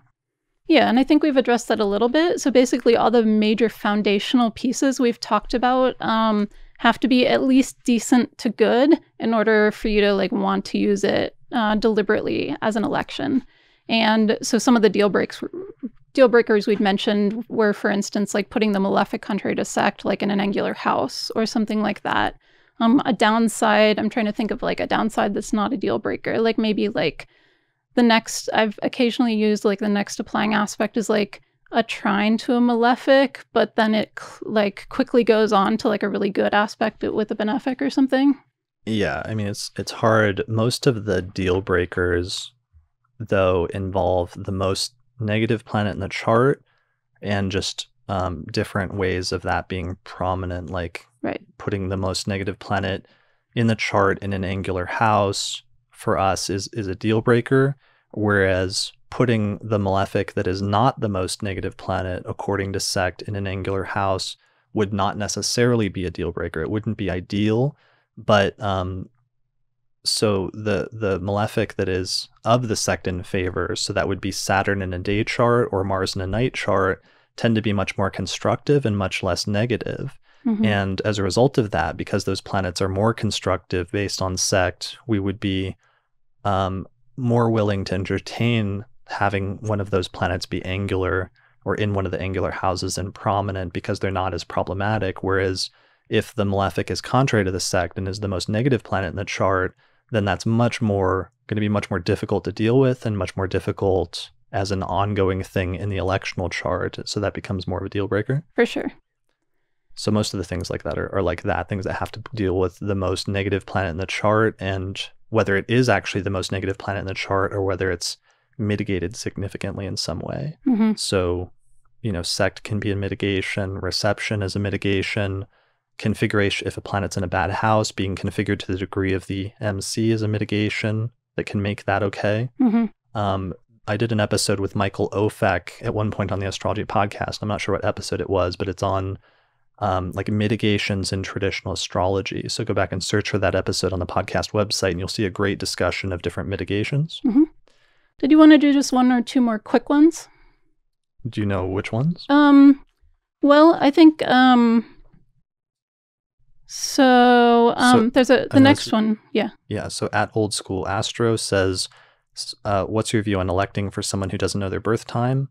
How much of a risk do you think that poses, or is any electional better than none? I definitely think that any electional is clearly better than none. Yeah. You run into some possible risks if you don't know the birth time, but if it's a choice between like an electional chart versus no electional chart, because if you have an electional chart for a specific day, you know for the most part what transits that person is having to virtually all of their planets at that time. It's true that if you don't know the birth time, you could unknowingly put a malefic planet on an angle, right? But the fact, which is a potential drawback, but the fact that you could otherwise, pick a date where they didn't have the malefics closely aspecting any other personal planets, which you're going to know, with a birth time or without. Mm-hmm. I think that ends up weighing in favor of doing the election versus not doing it just because you don't have the birth time. No, I agree. I mean, and you do have the risk because of the angles, but other than that, I mean, if you do an election, it's probably going to be more likely than any average random time. You're going to do that same action to have like a good, applying aspect from the moon to a benefic or something like that. Like that's not likely to happen randomly otherwise. Yeah, and I mean, that's really simple electional astrology. I think everybody can start doing today is just pay attention to the moon and what the next planet it's applying to through a major aspect, and start paying attention to that, because you can do that every day, just paying attention to what is the moon separating from and what is the next exact aspect that it's applying to within the next 13 degrees. Mm-hmm. And that's a really simple electional astrology that you can sort of start to use every day. Definitely. All right. Oh yeah, that was a good one. He also, same guy at Old School Astro, asked, how do you deal with criticism of your elections from other astrologers? Elections are never perfect. There's always a downside, and astrologers always seem to hone in on the downside. It makes me reluctant to share electional charts. So this is an issue because different astrologers and different traditions of astrology will emphasize different things. And as a result of that, it can be difficult for astrologers who come from different traditions to judge each other's electional charts, because you're going to be looking at or prioritizing different things depending on what tradition you come from. Mm-hmm. And that's tricky. There's not really any way to get around it. I think that's why it's important from my perspective to be somewhat respectful of other approaches to electional astrology and other astrologers' approaches, and not to be too harsh because there's not really any way to get around that. There's just going to be different approaches, and even within a tradition, different astrologers are going to, based on their experience, are going to grow to emphasize different factors more or less. Definitely. Just based on things that have like panned out well versus things that have not panned out well for them in their subjective experience. Yeah, for sure. So, I mean, those two factors, can make a difference in what you would choose versus what another astrologer would choose. But ultimately, it's not necessarily important that another astrologer likes your electional chart or not, unless you're participating in a joint endeavor. Then it can get tricky if you have more than one astrologer like participating in something where you both want to do the election and like prioritize your rules. But other than that, I mean, I would just say, it's like anything else within your work spheres, just kind of like, don't let it bother you too much, because like ultimately everyone does something a little bit differently, even if you're using a lot of the same rules. Yeah, and the things that are deal breakers for one astrologer may not be deal breakers for another. Yeah. And the other thing, the really crucial thing actually it's worth mentioning here is when you're looking at somebody else's electional chart, you don't usually know what the time frame was that that the astrologer had to work with and what the restrictions were. For sure. And it's easy to like, what is it, like Sunday morning quarterback or, backseat driver, right. calling out, the shots when you're not the one that's working with the actual restriction and sees all of the possibilities laid out in front of you, and then just like does the best that you can to work with what was available. That's one of the problems with that approach of like criticizing other astrologers' elections, is that you don't usually know what the actual restrictions were that they were working with. Totally. Yeah.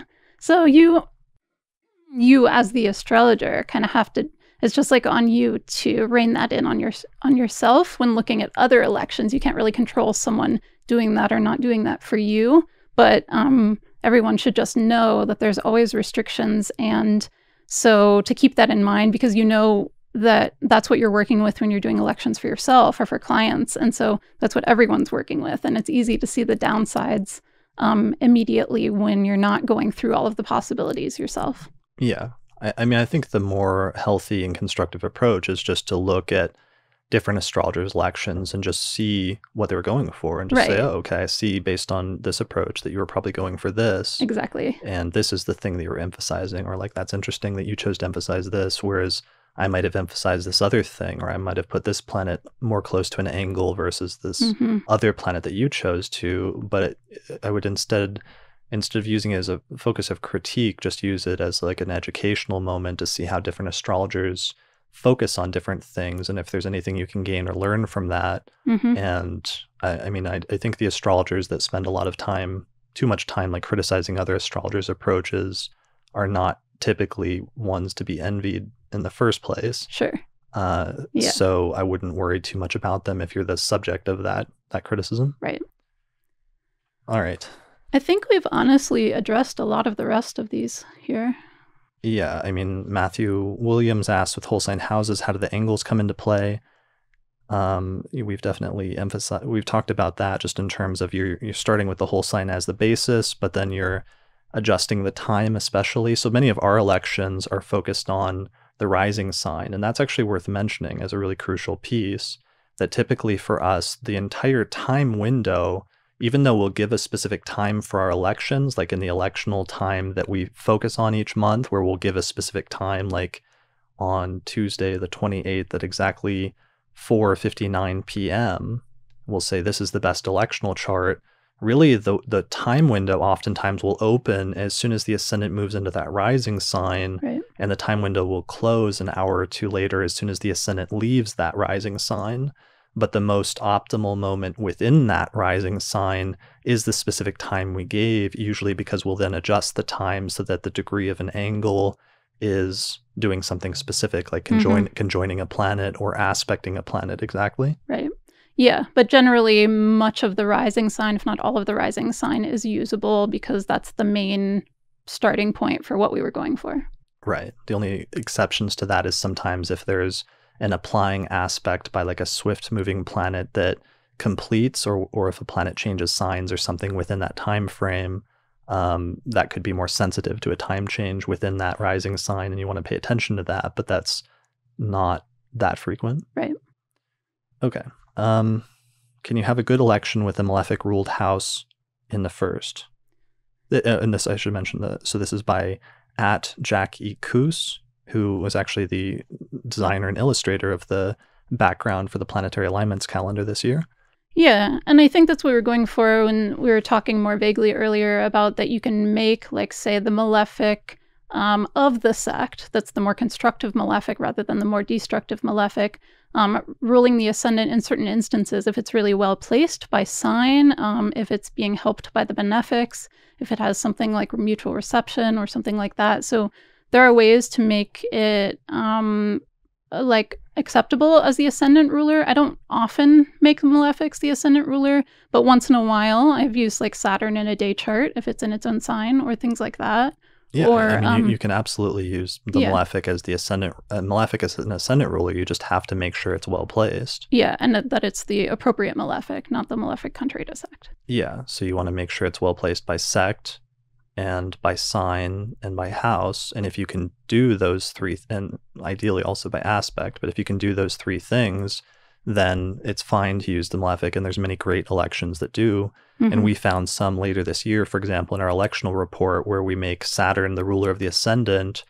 We put it in the first house in Capricorn in its own sign in a day chart with Jupiter applying to like a conjunction with it. And it's a great Saturn election. Right, exactly. And you can do the same with Mars sometimes if you do like a night chart with Mars in Scorpio in the first house, or like a night chart with Mars in Aries in the first house. Exactly. Yeah, you just have to make it as constructive as possible since you're still trying to do something constructive with that malefic. Yeah, but if you do that, then you'll get the constructive significations from the malefic coming out. And that's why even traditional astrologers acknowledge that the malefic planets are not always malefic as long as they're well situated in a chart, in which case they can be perfectly constructive. Right. All right. We've already focused on that question.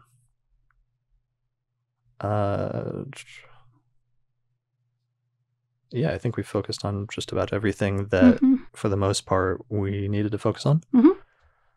All right. Awesome. Well, thanks everybody who submitted questions. If we didn't get to yours, just post it in the comments section below, or if you still have any questions, just post it either on the video version for this in the comments section below the YouTube video, or in the comments section below this episode on the astrologypodcast.com website. Yeah.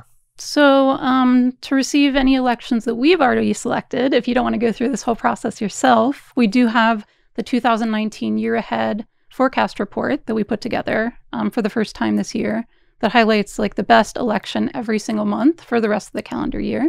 Yeah, so this is our first time doing this. And over the past, since 2012, we've been doing a monthly report where we go through and we highlight the 4 best electional charts that we can find each month. And initially we were doing that for the Mountain Astrologer magazine, and now we do it for our private patron-only, patron-supported podcast for those that are signed up in the $5 and $10 tiers through our page on Patreon, which you can find out more information about at the astrologypodcast.com/subscribe. And in that, we look at the month ahead. We always release it at the end of each month, and it's like a 45-minute podcast episode just like this one. And we just we go through and we look at the 4 best standalone electional charts that we can find during the next 4 weeks. So we've been doing that for years, and it's pretty popular and pretty successful at this point. And part of this episode was just, we've been meaning to do an episode to educate people more about not just how we find those electional charts, but also what to do with them and how to use them once you do have them. Right. So basically at this point, you should understand that when we give you one of those 4 electional charts, all you have to do is take the electional chart that we found for you and then set it for your location, the city that you're in, and roughly the same time, and adjust the chart until it matches the chart with the degree of the ascendant that we have. And then you'll basically have a very similar electional chart to the one that we found. So we give away one of those for free each month on the monthly forecast episodes with Austin and Kelly. Right. And then we do 3 or 4 more each month through the Auspicious Elections Podcast. So we've been doing that for years. And this year, we always get people who are asking for more long-term elections for, what about 6 months out or 12 months out or what have you? Could you give us an election for that? And since that's not really how the Auspicious Elections podcast is just monthly, and it's not supposed to be like that. This year, we decided to create an entire year ahead report for 2019, where we went through all 12 months of 2019, and we picked out one of the best and most auspicious electional charts, just standalone electional charts that we could find for each month. So it's like it's like a 2-hour, hour and a half, 2-hour recording, just like this one, where we go through and we show each electional chart for each month, like January, February, March, April. We explain what the positive things are about the chart and why we liked it. We talk about the general electional weather for that part of the year. And then we also not just do a video and an audio version of that sort of podcast discussion, but we also have a written version that summarizes everything for each electional chart in each month. Mm-hmm. So far the response has been really great so far, and a lot of people seem to be enjoying it. I'm sure this episode of the podcast, of the Astrology Podcast, will be around for a long time. So if there's people listening to this in the future, we'll probably, hopefully, if things go well, have done one for 2020, 2021, and who knows how far into the future. Right. So I'll put a link to that in the description page for this episode on the astrologypodcast.com/website. So you'll be able to find a link to it there if you want to get that report. Other than that, what else do we offer? Other resources. For learning. Yeah. So for learning, for those that want to study electional astrology more, I already mentioned Ben Dykes' translation of Dorotheus of Sidon, titled Carmen Astrologicum. I did an interview with Ben. If you want to learn more about this book, when it came out, I forget what episode of the podcast is, but just search for Dorotheus on the Astrology Podcast website and you'll find it. Otherwise, you can order the book on Amazon or on bendykes.com. So this is the earliest text on electional astrology, and it's the most influential text on electional astrology ever from the 1st century, and I'd recommend checking it out. Ben has another translation, and this is actually the first interview I ever did on the Astrology Podcast. It was with Ben on episode 2 of the Astrology Podcast when this book came out, titled Choices and Inceptions, Traditional Electional Astrology. So episode 2 of the Astrology Podcast, and this is a compilation of some medieval astrological works on electional astrology.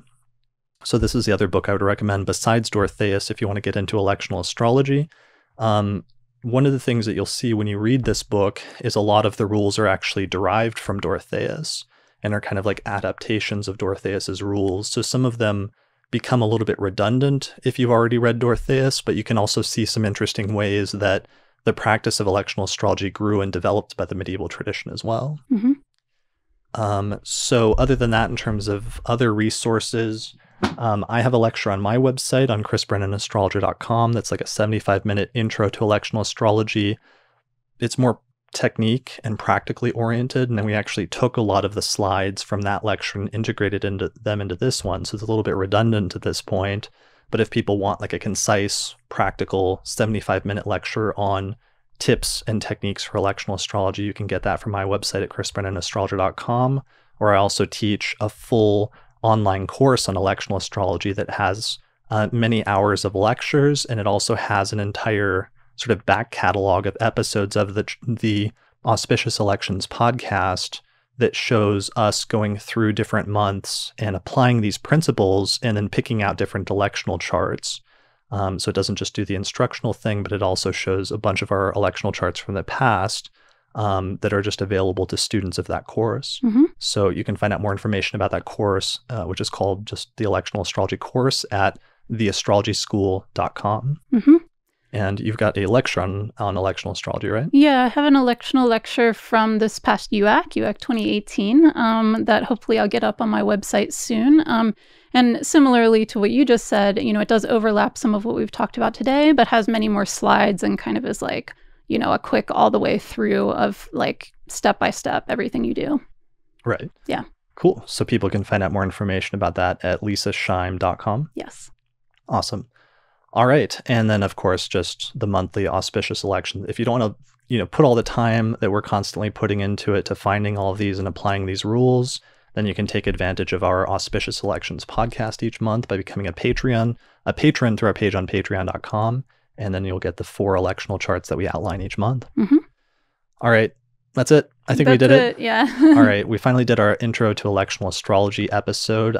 This has been a long time in coming. Thank you for joining me today. Yeah, I'm really glad that we were able to do this together, and I hope people like it and get lots of use out of it, and it starts a lot of astrologers on that path to electional astrology, because it seems, I mean, you did it at one point, and I'm sure it seems daunting at first, but as a matter of like practice and doing it over and over again in repetition, eventually it's something that becomes secondhand, right? Definitely. Yeah, it's really just practice and kind of absorbing the principles over time and like trial and error and seeing what works and what doesn't, and then continuing on from there.